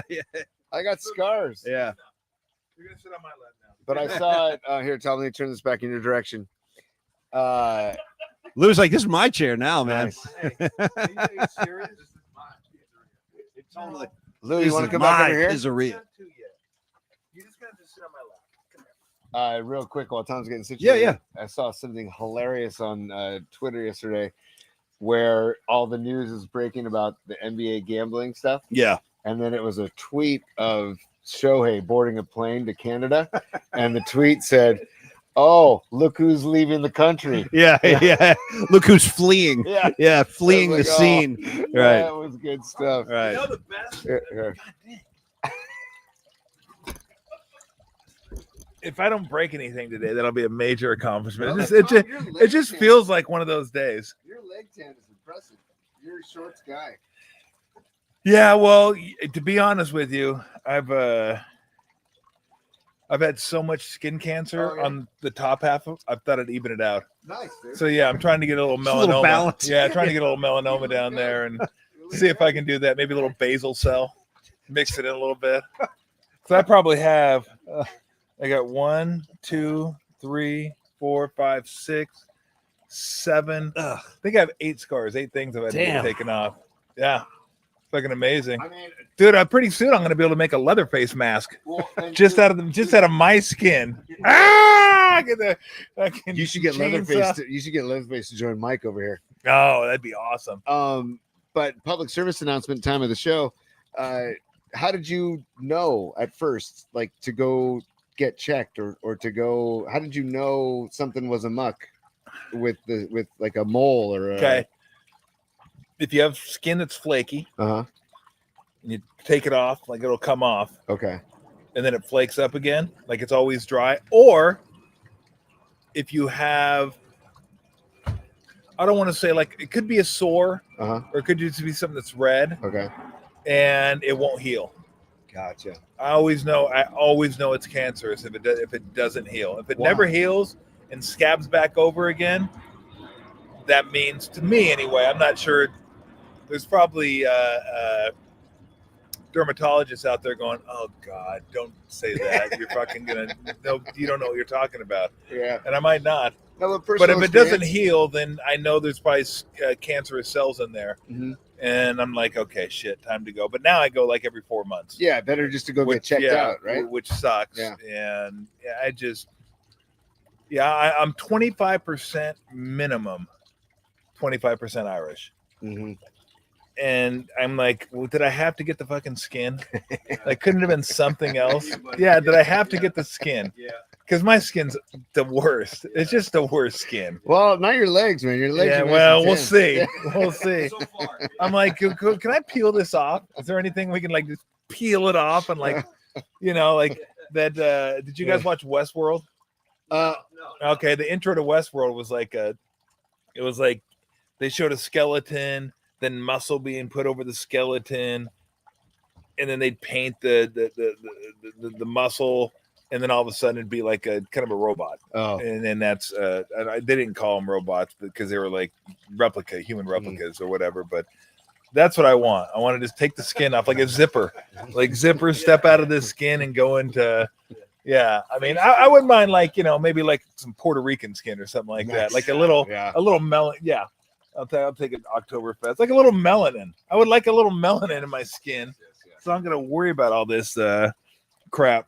But I was going to say, real quick, because I don't want to get to the Niners. Yeah. One of the interesting subplots with the Dodgers going to Toronto and playing the Blue Jays for the World Series is, if you remember correctly, the Blue Jays, a lot of people thought he was going there. Yes. He was like the odds-on favorite to go to the Blue Jays. And the fans are pissed. Oh, my God. I think the fans are going to really kind of hold that over him. They thought, now he probably never was. I think he was always going to be a Dodger. But it's something they can kind of hold on to and use. It'll be like something to get in there. I'm sure they'll get into it. Yeah. Which will be fun. I wish he would have gone to Toronto, because now he's 40 miles away from where he used to play. And I'm like, I always text my buddy, God, why can't the Angels get a player like that? Oh, dude. It'd be so cool if we got a guy like Ohtani. Can you imagine Ohtani and Trout? How could you lose? Right. I mean, Jesus. You'd be untouchable. You'd be in the playoffs every single year.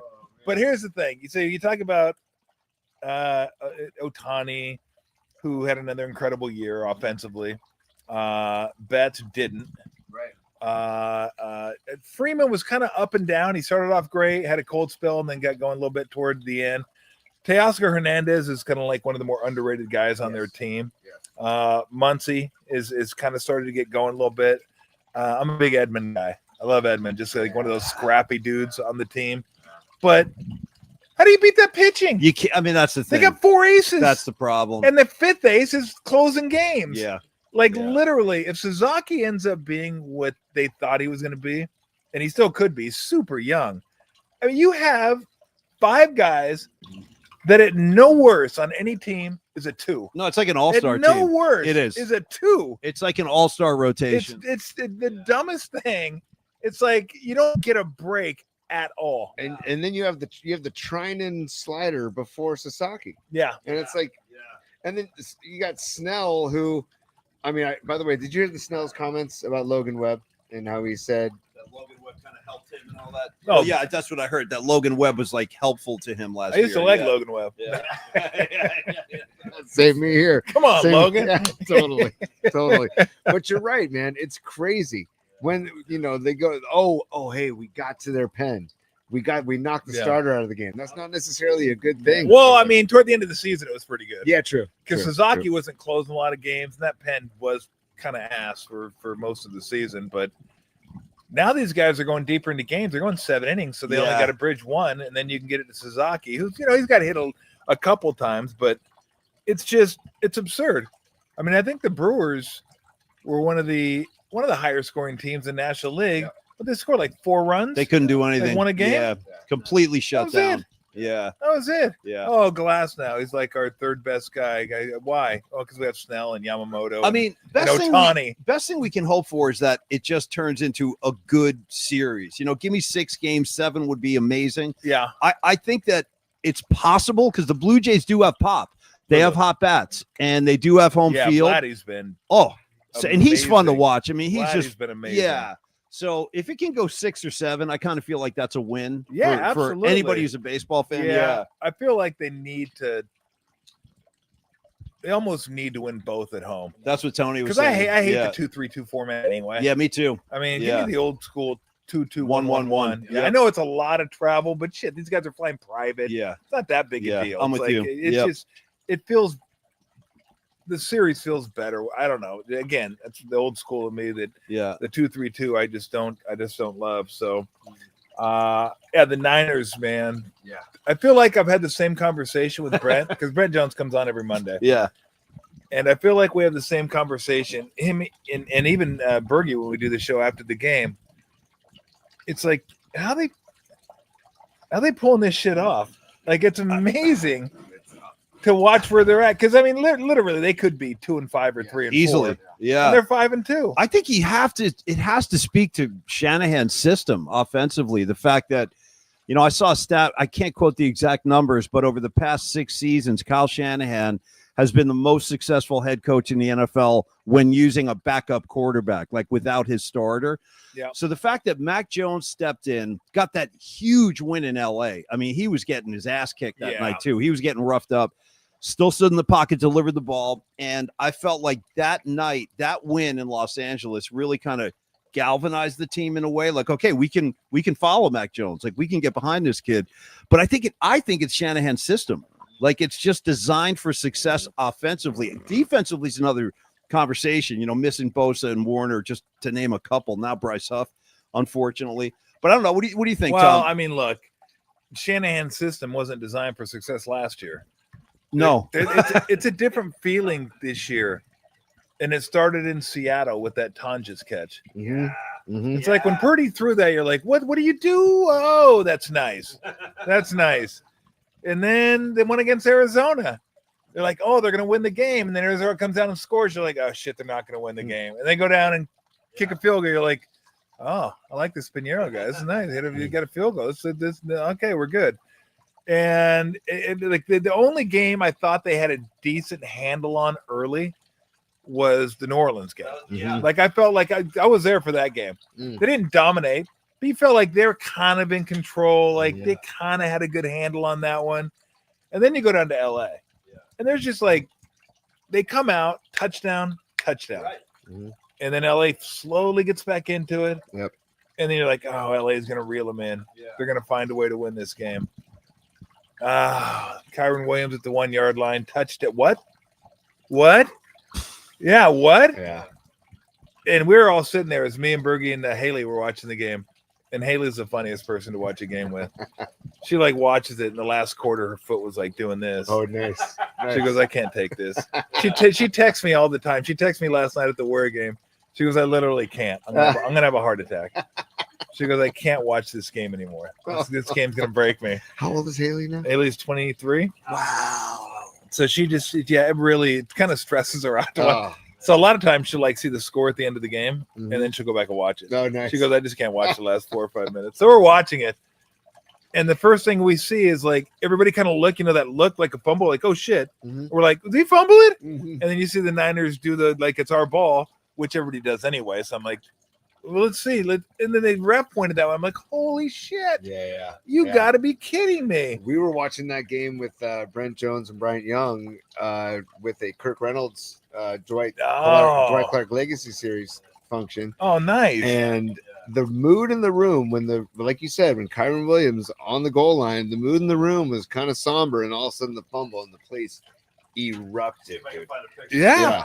Erupted because it was such a momentum shift. It's incredible. Yeah, hey, this might be a totally dumb question, and they don't call it turf toe in the NBA, I'm sure. Yeah. But have you ever had something similar to turf toe? Never had anything like that. You haven't? Okay. No, I heard it's super painful. Well, that's what Brent Jones was saying. He said he had like a mild case and it still hurt. Yeah, I heard it's like real. It sounds like, get on the field. Are you kidding me? Turf toe? Right. Check out Brent Jones' reaction to the punch out. Well, yeah. Look at that.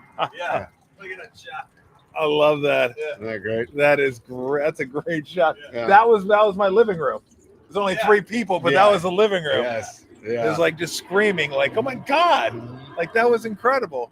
So there's just something about this team. Yes. That I don't know if it's like a belief thing, if it's you do it a couple times and the equity that you build from that, you feel like we're going to figure it out. Like I think sometimes you get that feeling like, wow, there's something special going on here. Yeah.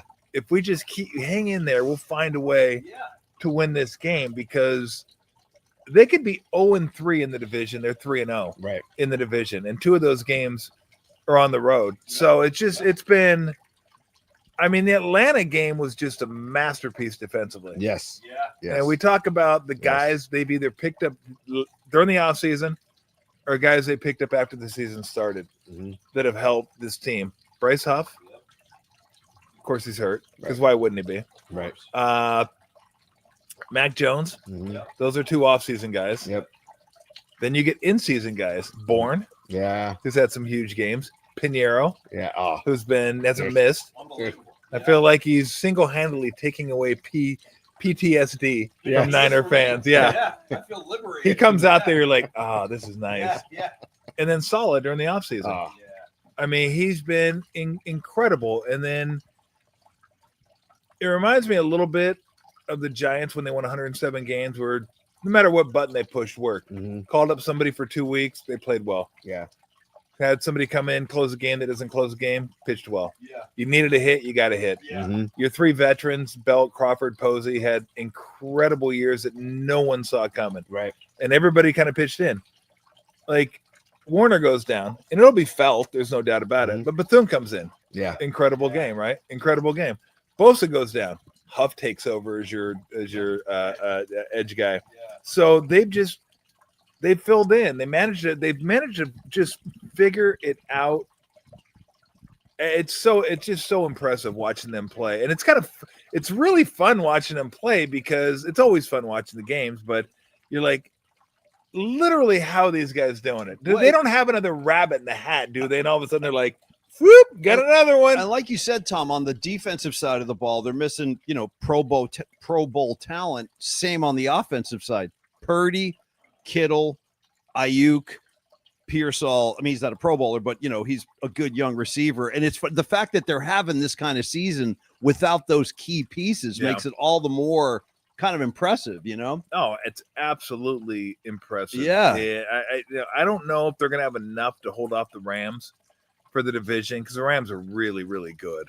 Although the Rams' schedule is a little bit tougher than the Niners, but man, you've lost not only your 2 best defensive players, 2 of the best defensive players in the league. Yeah. You've lost. Offense is going to have to. They're going to have to be like a 28-point a game offense, I think. Although who knows? Maybe Solid just has the magic wand do this year, as they say. Kipe and Krug and Kipe said that he's just going to figure something out with this defense. I hope so. Purdy comes back. Pearsall comes back.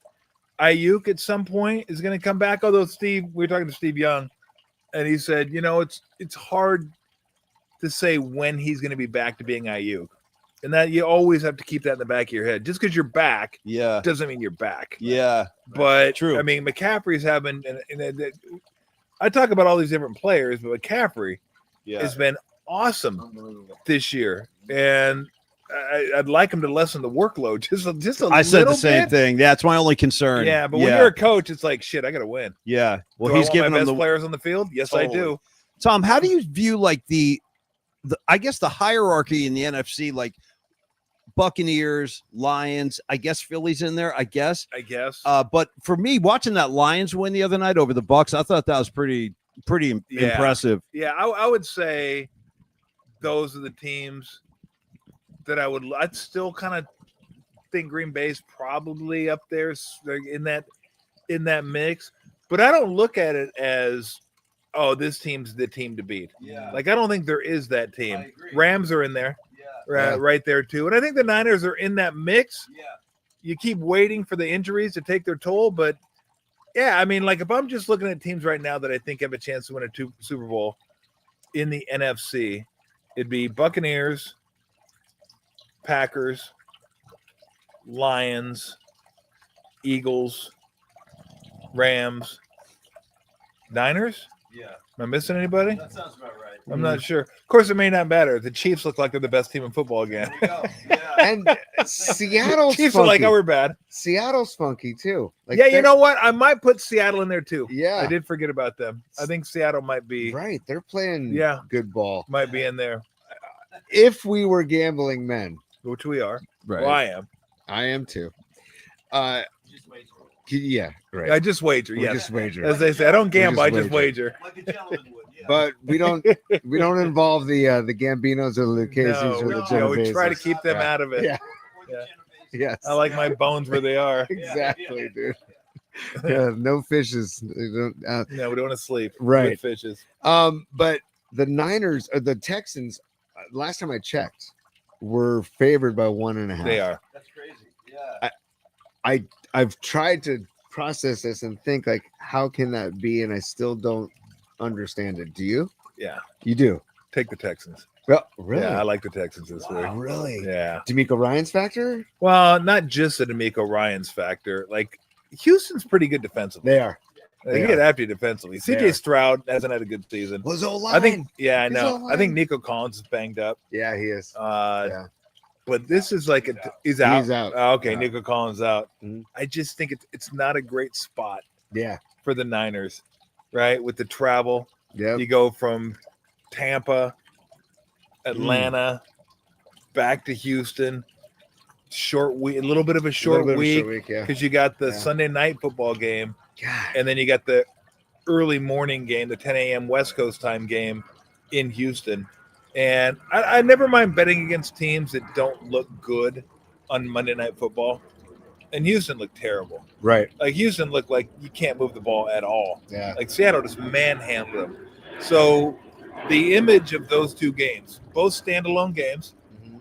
you have the Niners, gutty performance. You know, the defense was dominant, and McCaffrey's back to be an MVP candidate, and they beat Atlanta on Sunday Night Football. Right. Very next night, you get Seattle pummeling Houston Right. on Monday Night Football. So yeah, to me, and I'm not saying I'm going to take it, but if I did, You would. I would take the Texans. Interesting. I would absolutely take the Texans. Okay. Yeah. Yeah. I just because I saw that, I was like, wow, interesting.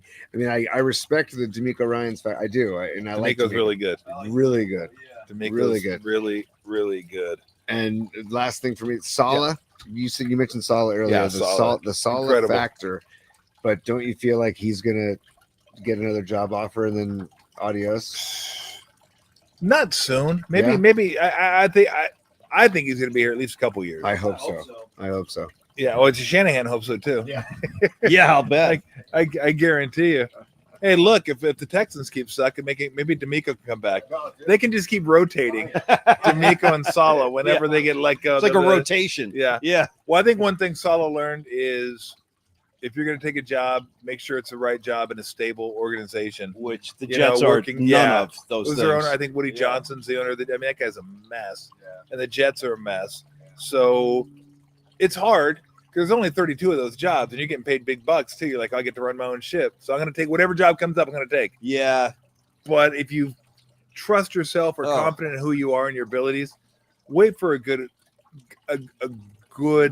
opportunity. That's why we were worried about come the along. solid Jets thing immediately, because it's like a death sentence. I mean, that's where people go to die with the Jets. Oh, Ultimately, look what's happening to Aaron Glenn. Yeah. So, Yeah.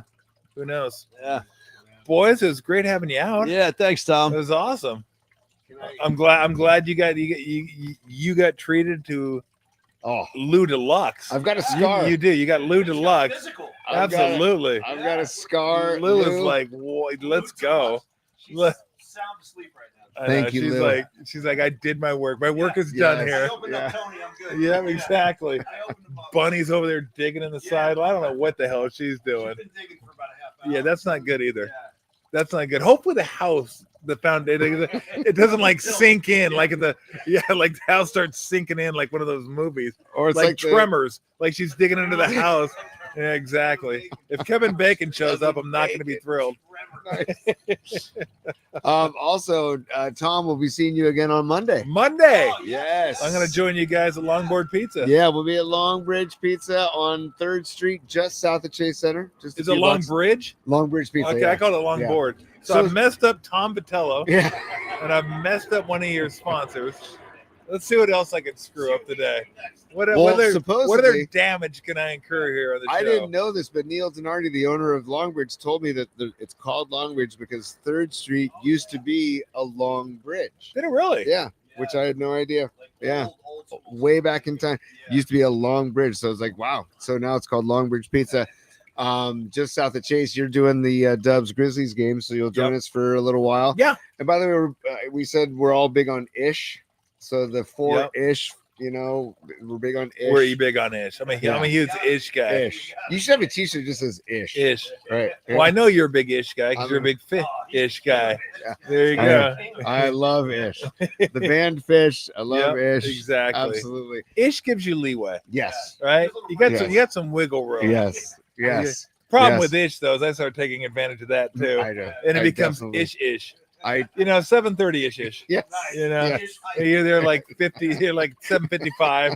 It's not even close. Exactly. I'll never be the first to arrive, but I'm never the first to leave. I don't know if that's a good thing. Put it that way. That's just as long as you're not asked to leave. Yeah. Right. Yes. Just as long as you're not the last to arrive and the last hey, you got to leave now. Right. Yes. We're done. Yeah, Sir, Yeah. sir, there's the door. you don't got to go home, but you can't stay here. Right.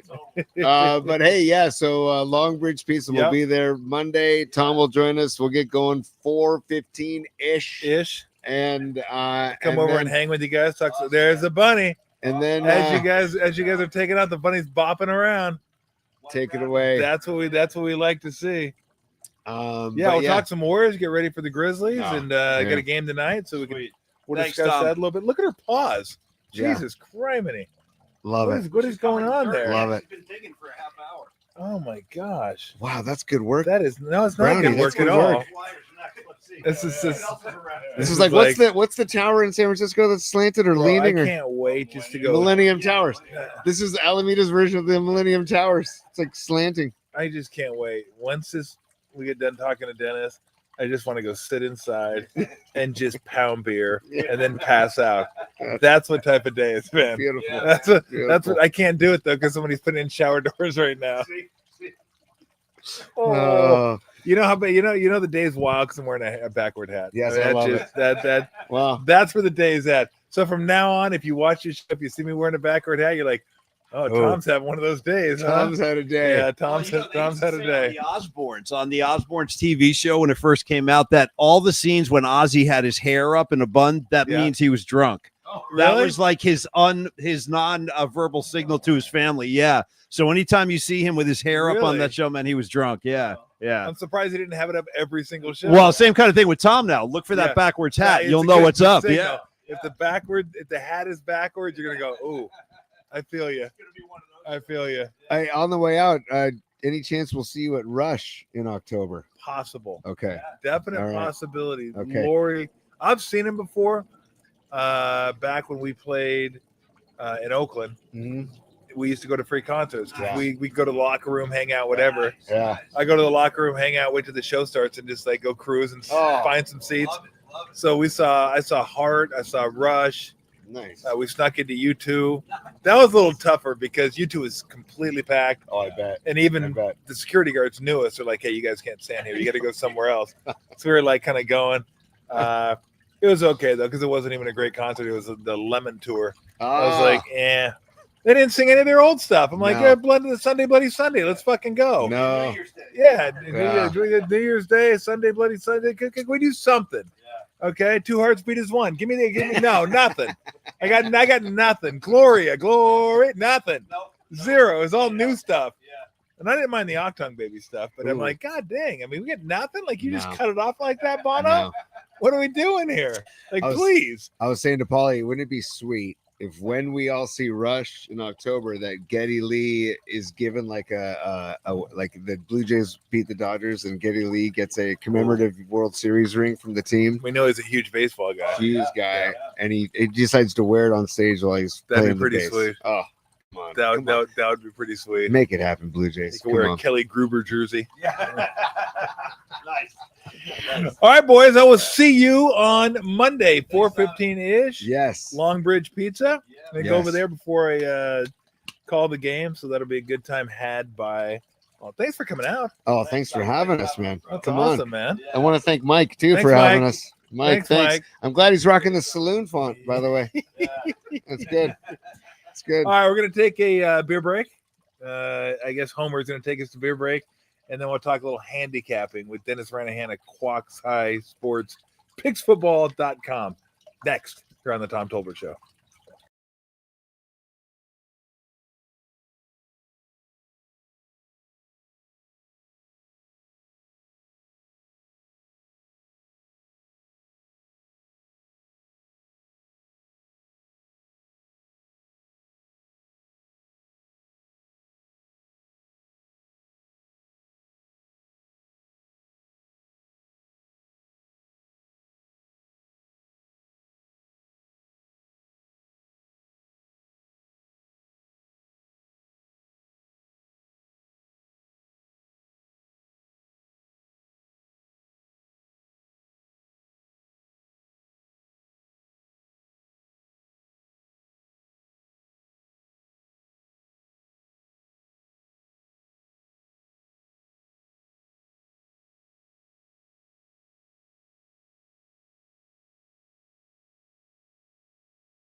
All right, let's get to handicapping. We had our beer break. We had our fun. That was fun. Like It I was said, good man, hearing you guys. It was good hearing Yeah, I you got guys. Paulie Mack, and that was a good time. Now it's time to get down to serious business. Get down to some handicapping. Dennis Renahan, Quackside Sports, PicksFootball.com. Well, the bar is set pretty low, so we can only go up from last week, I think, Dennis. I think right there. I think so. Yeah. You and I, It didn't work last week. you and I scuffled a little bit last week, but as I always tell people, look, this is a marathon. This goes throughout the year. So and I always say that after bad weeks. I always go, look, you've been around this a long time, longer than I have, but I've been around it long enough to know. Look, it happens. You're gonna have weeks where you go 5-0. You're gonna have weeks where you go 0-5. It happens. It's not about 80%. It's about can you get between 56 and 58. Just keep grinding it out. And look, I've been with you for a long time, and I know that at the end of the year, usually you're pretty happy and pretty satisfied with picks. It doesn't mean there are not bumps along the way. So we deal with adversity here, Dennis, and then we sally forth and move on. That's right. Well, I never tout the winners. I never overstate the winners. It kind of gives me permission to not need to talk about past games at all. But yeah, I do notice that sometimes bad weeks have me on good teams, which is not my forte. So last afternoon, I had the Chargers, thinking the Chargers would handle the Colts in that spot, and I did too. I had the Broncos thinking, yeah, they're gonna roll the Giants. And I watched the show as we talked last week, and I noticed I said, oh, that's one of those games that's 17-0, 24-3, 31-10. And I looked at that when I rewatched the show. I went, oh, that's way too confident. That's not where wins come from. And I need to teach that lesson. What we need is a bite, as I tell Kevin, when he comes up with a play that's mechanical. And he says, yeah, this team should handle him. Where's the bite, Kevin? Where's the fear? As John Madden used to say, the greatest motivator is the fear of failure, and I believe that. And I've made a living betting on fear. And we got a couple this week that'll get people's attention. It's one of those things where you're kidding me. You can't be, but yeah. Greg Popovich used to say appropriate fear. You got to have appropriate fear. If you don't have appropriate fear, you're setting yourselves up for failure. So, all right, well, let's get to the games. Let's start with a game that I kind of like. I don't know if I love it enough to bet, but I'm not so sure I won't. I kind of like the Texans over the Niners this week. I get look. All credit goes to the Niners and those players and that staff, what they've been able to do this year. It goes beyond pulling rabbits out of a hat. It's like the scarf just keeps coming out of the sleeves. Like it doesn't stop. But the players have played well. Salah's been incredible. Mac Jones has been good. It hasn't just been smoke and mirrors. Sure, they've gotten plays that maybe didn't seem likely at the time. Tonjes' touchdown against Seattle. Collins, a punch fumble, a Williams at the goal line. I mean, they've had their fair share of like good fortune, but it's a good football team and they're coached well. I just don't like the Tampa to home, back to Houston. You got a standalone win on Sunday Night Football, and then Houston gets a standalone ass kicking by Seattle up in Seattle and didn't look good. I like their defense. I don't know what's happened with Stroud. I know Nico Collins is out, but that's the fear you're kind of talking about. Collins is out. We don't have we're going to have to really tighten this thing up or we get beat by a team that's coming in that has a really good record, 5-2. So I don't know. Maybe you can sway me one way or the other, but I'm kind of leaning. Oh, Brock Purdy's been ruled out. Ricky Pearsall's been ruled out. I actually would have liked them if they were in, but anyway, Mac Jones going to start again. He's been more than fine. I kind of like Houston here. How do you see it? Well, it's interesting. First of all, you were talking earlier about Robert Saleh, and I really thought that when he left for the Jets a few years ago that the 49ers defense was never the same. I thought that was the reason they lost the Super Bowl when the second Super Bowl to Kansas City. And last year, their horrible record, I thought was much more attributable to the defense than the offense. I mean, there were plenty of times when the offense had the Niners in the lead with 6 minutes to go, 4 minutes to go, and the defense never stopped the opponent to make the big play. This year, they're back. That defense is playing super. Now, there's always two teams on the field. And so you have to look at where teams are coming from and where they're going. And in the 49ers case, they have met teams at the right time for where their opponents were coming from. The Rams off a big win. Boom. The Falcons off the Monday night win over the Bills. Boom. Coming in. And so I think the 49ers have overachieved beyond normal things, but I think part of it is attributable to their opponents being in underachieving weeks. And now you've got Houston in a non-underachieving week. When I picked the Houston Texans to be a surprise Super Bowl participant this year, now it would be a much bigger surprise. Yeah. You know, I had football people tell me, not with that offensive line. And so I was looking at motivational stuff and where I thought they were coming from and what they accomplished in the last 2 years. And people in the know that did X's and O's said, not with that offensive line. And that was on full display Monday night against Seattle. When you can't get a half a yard when you need it for a first down or half a yard 5 times and you need it for a touchdown, it's the offensive line's fault. And so that is their liability. Now, the 49ers have also been motivated at the right times. When you were in New Orleans with them, I thought that was a great spot for the 49ers, given it was Mac's first game at quarterback, and the team was going to be buoyed up to compensate for the loss of Purdy. Last week, I think, against the Falcons, the defense was motivated to compensate for the loss of now Fred Warner on the heels of losing Bosa. They're all out of motivation. And they're going into Houston, and Houston has the motivation coming off that loss to Seattle. Will be a pick for us. Will be a rated play on the Houston Texans. Yeah, well, I'm good. We're aligned. We're aligned there. All right, let me try to find the ugly ducklings this week. There's one that I'm trying to talk myself into this one. I would really like to take the Giants over the Eagles. And I'm not sure exactly how last week psychologically plays into it. I mean, they had that game. That game was theirs. And then Dart threw the pick, and then it all turned. Missed a couple extra points. Like, there's no way they lose that game, but they lost that game. And that's what losing teams kind of do. Everybody's just assuming the Eagles will get revenge here. And maybe they will. I mean, I guess they're capable of it. I still don't love the offense. I don't love the passing game, although it looked much better last week.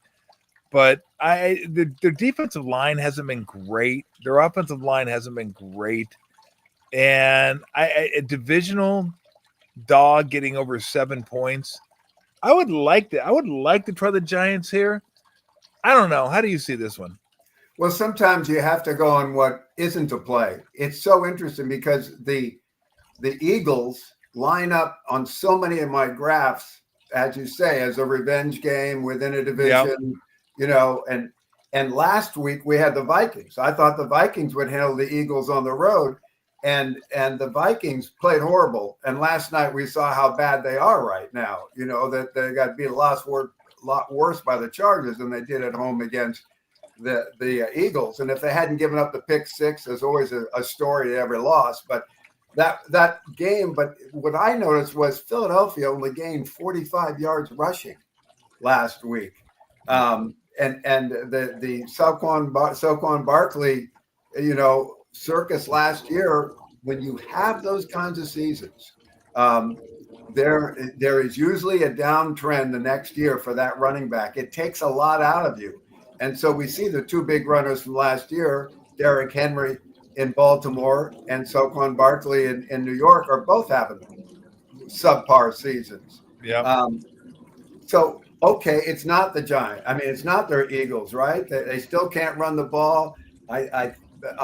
Yeah, he had a good passing day and he hit a couple long passes. Did Jalen last week, and he was like 17 for 22 or something, which is very good. But at the same time, if Philadelphia is going to start relying on their passing game to win, that isn't them. That's not how they've been successful in the past.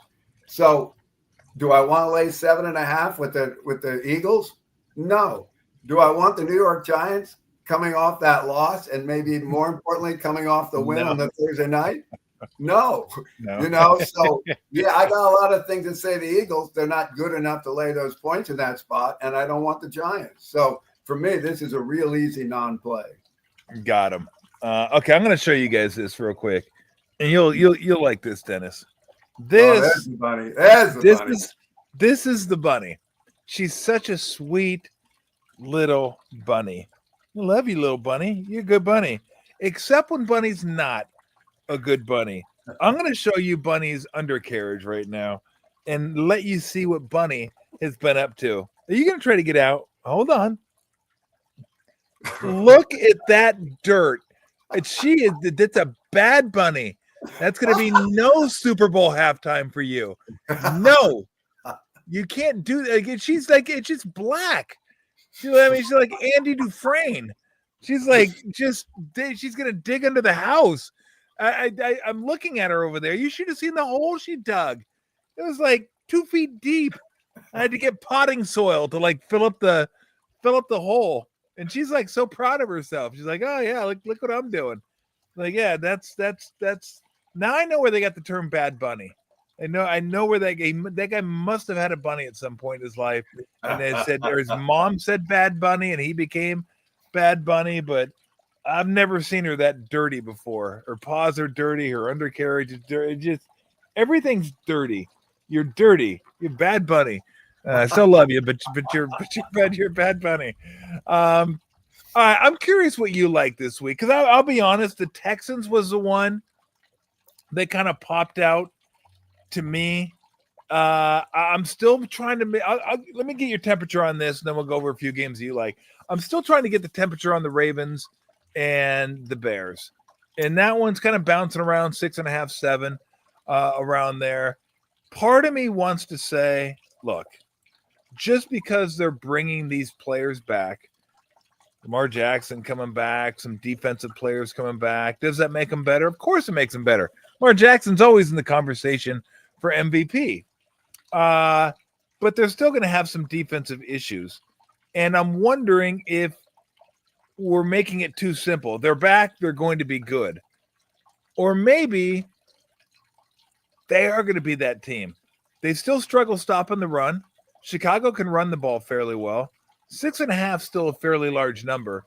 Like I kind of wanted to take the Bears on this one, but then again, I was like, God, what if Lamar gets back, he's healthy, and they're rolling again? I'm not sure if the Eagles can keep up. Any interest in this one? Yeah, it's interesting. Lamar Jackson is such a difference maker. He is the difference maker of any quarterback in the league, and so it appears he's coming back. He had limited practice today, which I was surprised to see. He didn't have the full out. We're watching it. I'm pretty sure he's coming back. I think they want him to come back. They're 1-5, and so they're looking at a situation where they had Super Bowl aspirations when they were in the fourth quarter leading Buffalo on the road in the opener, and now it's just, can we make the playoffs kind of deal? And so I would not go against Baltimore in this spot, but I don't want him either. It's a lot of points. And like you say, yeah, you can bring Lamar back, but can he outscore that defense, his own defense? Can he outscore them? Because we'll see how much better they get. And Chicago is going to be motivated. Nobody's, that's why they're 1-5, because everybody's still playing the Baltimore Ravens. Like, let's get ready for this game. And then the guys that are impersonating the Ravens in those uniforms show up, and they're not nearly as skilled as what you expect, and so they've been able to take them down rather easily. Yeah, another game. You know, you pick two that I've looked at long and hard and said, there's nothing there. Okay, let me give you one this is one a much younger Tom Tolbert would have bet just on principle. And a 60-year-old Tom Tolbert may still bet it. We're not positive. But I know a younger Tom Tolbert would have bet it. A younger Tom Tolbert would have scanned the lines and without doing much research or without looking a little deeper into the numbers. A younger Tom Tolbert would have said, the Bengals are favored. The Jets suck. The Bengals shouldn't be favored by almost a touchdown against anybody. Now, I look into the numbers a little bit, and I'm not so sure anymore. But I really want to take the Jets here, just on principle. Just like, how dare you? How dare you make not only the Bengals 6.5-point favorites? They were 5.5. They got bet up to 6.5. So apparently, there's some sharp money out there somewhere that thinks the Bengals are worth a play. I mean, I always say when teams have a hard time winning, and they're coming up a big win as well. When you have I think it was the Steelers was their last game. When you have a hard time winning, it's hard to name a number. So tell me I'm ridiculous. Tell me no, don't do that. Because if you say I don't really want the Jets, like I'll be happy not to be on the Jets betting train. I don't really need to have my money riding on the Jets, but I also desperately want to take the Jets. Yeah, last week when I did have the Jets over Carolina, one of our Sunday losses, I think we've covered them all now. So that Sunday loss, my wife, who, it's just because I love her so much. I let her say these things without any repercussions. But she's so darn honest and so sharp about this. I mean, she's been with me since before I worked for the Raiders. We met in college, so she's been through it all. And she said, why did you take the Jets? Why did you take the Jets? Well, and the Jets suck, she said. Why are you on the Jets? It was 13-6. They were in it the whole way. It wasn't like they got blown out. And I'm sitting there, and my defense to her, the comedian Nate Bugazzi, who's my favorite comedian these days, has in his skit where he says that for an argument with his wife, he has the atom bomb stored away, and he thought about using it for about 6 months, and he knew someday when they were in an argument, he was going to use it. And he was going to say, I do my own laundry. Like that was going to end the argument. She was going to have to say, you're right, I got it good. I don't even know why I should be arguing with you. You're right, you do your own laundry. And as he says in his skit, to his surprise, that started a brand new fight. But in my case, I used a parallel comment with Pam last week when she was saying the Jets suck. I said, well, at least I don't have the Titans. I don't know where that came from, but I wanted to find some reprieve on a negative Sunday. I don't have the Titans. How about that? Give me credit for not having the Titans, And so that's how bad the Jets are. But remember, it was just 10 days ago when it was a tough bet, or 8 days ago, it was a tough bet to take Cincinnati plus 5.5 against Pittsburgh. Yeah. And now here we are after they beat Pittsburgh 33-31, not exactly a blowout. And they're favored by a touchdown over the Jets. No. This is an overreaction to Cincinnati, but unfortunately, it's against the Jets, So if you saw the post-game interview with the Bengals, they were acting like they won the Super Bowl. Like Joe Flacco has found his rhythm. He's gonna take them to the promised land now. They're back in the hunt and all this. There was too much enthusiasm for me to think that the Bengals will be in good shape in their next game. But yeah, I don't think Pam will let me take the Jets. You don't want that scorn again. You don't want any of that smoke from your wife. And look, I appreciate that, and I agree. So you know what? For your sake and my sake, also, I'm going to stay away from the Jets too, just in case some of it gets back, and I don't need any of that. All right. So what games are we looking at? Because I know, I just know what this week's going to be. It's going to be one of those weeks where you just got to close your eyes and say, okay, let's go with it, because it's not going to be super fun. Browns may be involved, but who knows? Who do you? Yeah, there we go. There's the yeah, there you go. So what games pique your interest? Well, first of all, I like money lines. In the right spots. I think money lines, when I've got an underdog, I think is going to win straight up. I like it. And usually the money lines I'm looking at will pay 240, 260, 280, or 140, 141 in that range. This one pays 1030, but the Tennessee Titans are going to upset the Indianapolis Colts on Sunday. What? Yeah. What? Straight up. And here's why. What's your wife's phone number? I'm going to have to call her. Yeah. At least I don't have the Titans. So, yes, I do. Here we go. The Titans, have, under their new head coach, where you're supposed to get a bump. No, they didn't get a bump. They got blown out last week. Now they're playing the Colts, who beat them 41-10 earlier this year. What have the Colts done? They just got by the Cardinals 2 weeks ago in a close game in Indianapolis, then went out on the road as a underdog to the Chargers and beat the Chargers by 2 touchdowns. Now they go back home to play a Titans team that can't beat anybody, with an interim head coach that failed in his first effort.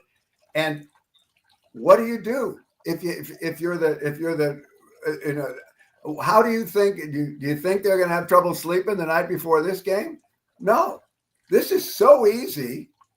I've been in those locker rooms because I was with the Raiders, and we had these games where it was like, yeah, we're playing the Saints. When the Saints are bad, we're playing the Saints, and I could see it, and I knew, when we were favored by 14 over the Saints, and in that particular time they did come back and ultimately win the game, but didn't cover that spread. So of course the spread at 14.5 might well come into play. But I think the Titans are going to beat them. I think the Titans are in the perfect spot where the Colts have no fears of winning this. They know they're going to win this game, whether we cover the spread or not. But they don't have any compulsion that they have to blow them away, because they know the action's always going to be in front of them, and when they need it, they can win it. It's not going to happen. This is the Titans beating the Colts in Indianapolis. Wow. Okay. Wow, that's like Babe Ruth calling his shot right there. Like that's why. Do not. I'm going to repeat. Do not tell your wife about this pick. Don't say anything. Okay. I'm looking out for you, Dennis. I'm looking out for you. Keep that one to yourself. 50 years of marriage down the drain one afternoon. Yeah, don't say it. I mean, don't let Cam Ward be the reason a good marriage goes down the tubes, okay? They're not Cam Ward, please. So I'm looking out. Look, I'm looking out for both of you. And if you happen to win, if Tennessee happens to win, we got it on tape right here. We're good. We're good. We got you covered. See, and if they don't win, no one will care. No one will care if they don't win. Of course, he wasn't serious about that. He was talking through his hat. No, nothing. Oh my God. I thought about that game. I never thought for a second they were going to win. I thought Indianapolis could play left-handed to beat the Titans. They're so bad. I mean, that team is they're incompetent. They shouldn't have even covered the game against the Cardinals. Cardinals gifted in that one. They say, here, take this.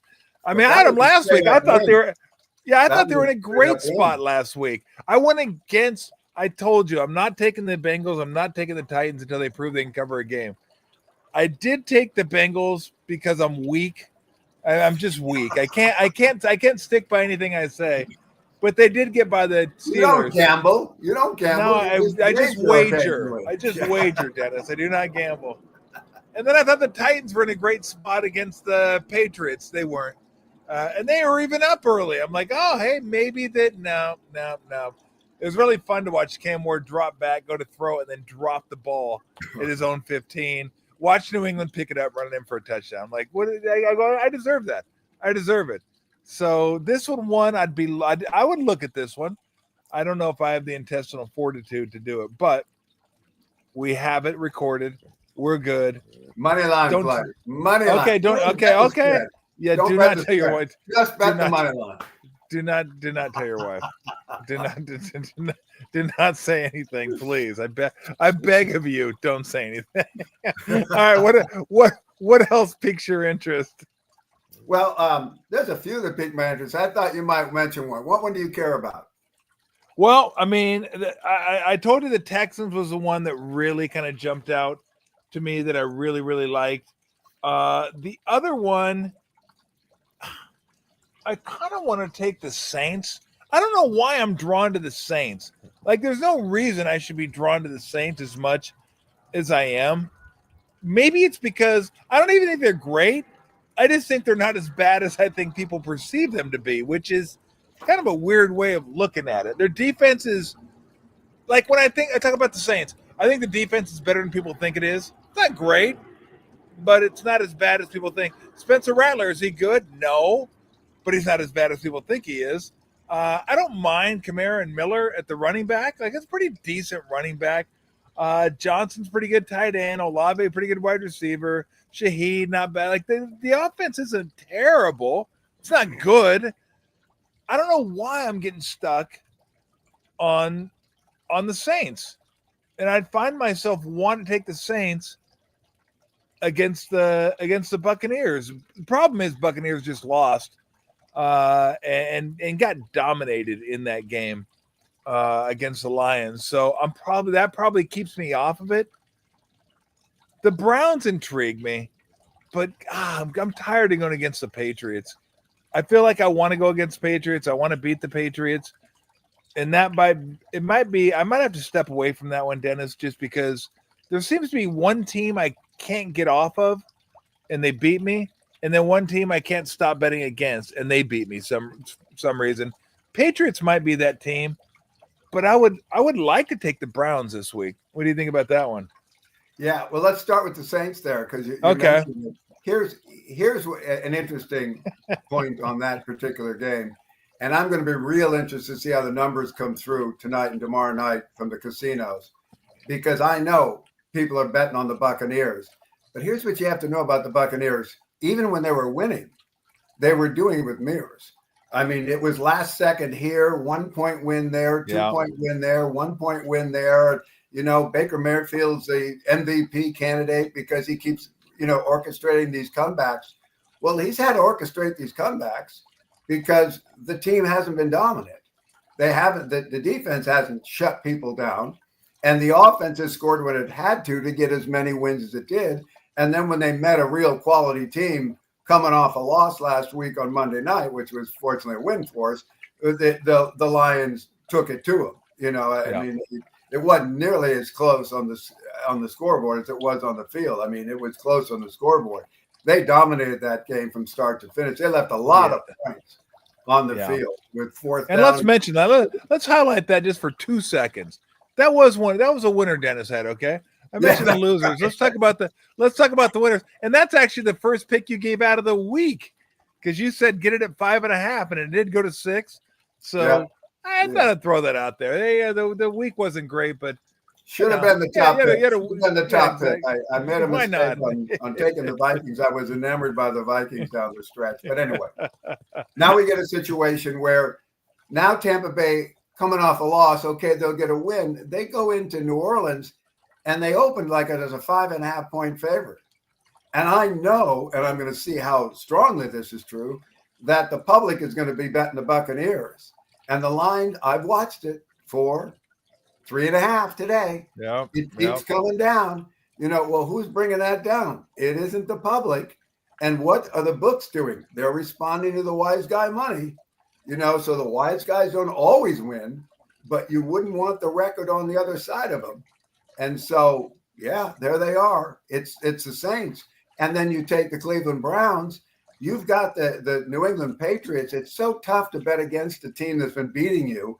We thought they were in a problem against the Saints a couple of weeks. Last week, they could have had a letdown. They didn't. They won again. This week, they go home. This week, it's easy, right? They're playing the Browns. Now, the problem with betting against the Patriots is they're a new winner. You know, they're not used to winning. And so they're not taking it for granted yet. They haven't fallen into that. All we need to do is throw our helmets on the field. And so that's a concern against a team as bad as the Browns. Yeah. That may be enough. But boy, this is a horrible spot for the Patriots, a horrible spot where they've overcome the obstacles in New Orleans and last week. And now they go home thinking there is no obstacle. That's where you have your letdown. Yeah. All right. Before we go, the Raiders don't play this week, but I got to ask you, if they did play, what would the line be between Raiders and bye? I'm going to make bye a 1-point favorite over the Raiders. What do you think? Yeah, no, 2.5. 2.5. Okay. Yeah. Very good. I wouldn't give the field goal. Like bye is not that strong, field goal on a but bye they got to week. be favored. They got to be favored. Yeah. What a disaster that team is. Holy cow. You know, it's a disaster on the heels of people being enthusiastic about it. You know, we've got the rookie running back that's going to be great, and Pete Carroll's going to do it. I'm rooting for him. I love Pete. I think he's a great guy. I know Greg, you know, the offensive quarterbacks coach, he's a great guy. You know, I hope they do well, but it ain't good. No, the only reason I root against the Raiders is because I have some of Weston's friends, some of my friends are Raider fans, and I just want to make sure they're more miserable than I am. So that's the only reason. Schadenfreude, Dennis. Schadenfreude. Get joy out of other people's misery. Man, that's a miserable life itself, but it is what it is. Well, have a great weekend. And again, no, not one word of that Titans pick to your wife, okay? Promise me. Don't say anything. She watches the show, Tom. I'm screwed. Oh no. No. Oh my gosh. That did well. I'm screwed. What do you I don't know what to say. Well, send Daniel. Oh, she loves Daniel. Have Daniel come by and calm her down. He's coming by. He'll come by tonight. Yeah, he'll come by tonight and calm her down. And the first thing he's going to say is Titans. Hey, really? have you read my book yet? I haven't started it yet. I got a list of like book? 10. I got a list of 10 books I need to put that read. on the topic because I'm doing a book signing. Oh, are you? I want you to come. We're going to be in Lafayette on November 10th, the Thursday night. We're going to be at the Lafayette Library. I want you to come. Okay. I will. I'll have to check. You know what? I'll be able to tell you right now. You tell me if you're doing a Warrior game that night or something. Yeah, but the only, let me see. If I'm not doing a Warrior game, I will be there. November 10th. Warriors schedule. Nope. We look to be all good. They play the 9th and the 11th. So that's perfect. I'm glad that is a Monday. So yes, 10th. Unless something. It's a Thursday. Is that the 10th or 3rd? I gave you No. I think the 10th is a Monday. Yeah, the 13th. The 10th is a football game I was thinking about. It's the 13th. It's a third. They're on the road. The so Thursday. It should be good. Good. Yeah, it should be good. The 13th. I'd love for you to come over. Read the book. Read the book. Between now and the 13th? Hey, I'm reading 1929 right now, the Sorkin book. It's amazing. It's great. Really? Yeah, it really, talks about the obviously on 1929. And it's so well written. It's so well written. You would think, it's going to be, about a bunch of facts and details and the crash and all this. It's these human stories. He researched this book for 8 years before he got done writing it. And he knows what the wives said to the husbands and what they're eating for breakfast on that day. And it's so fascinating. It's a great book, 1929. 1929. Should I read that one first or the Al Davis book? I know. Read Al Davis to win. Dennis, I'll look forward to talking to you next week. Let's win some. Let's win some this week. And have a good one, Dennis. Thanks, Tom. All right. Dennis Renahan, Quad Size Sports, picksfootball.com. Like, I love Dennis. And whether he wins or loses on a given week, and again, mostly it's consistent winning. It may not be massive wins, but you go to the end of the year, and usually you're on the plus side of the ledger. Bad weeks happen. They just do. That's just the way it is. Dr. Bob's had bad weeks. Everybody that I follow has bad weeks. They just do.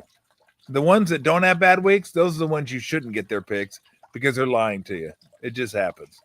So anyway, today was a day, boy. I had to tell you, it was something.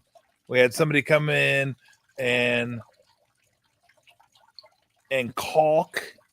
You always got to make sure you try to throw the L in there somehow. Caulk the bathrooms, and then put in new shower doors.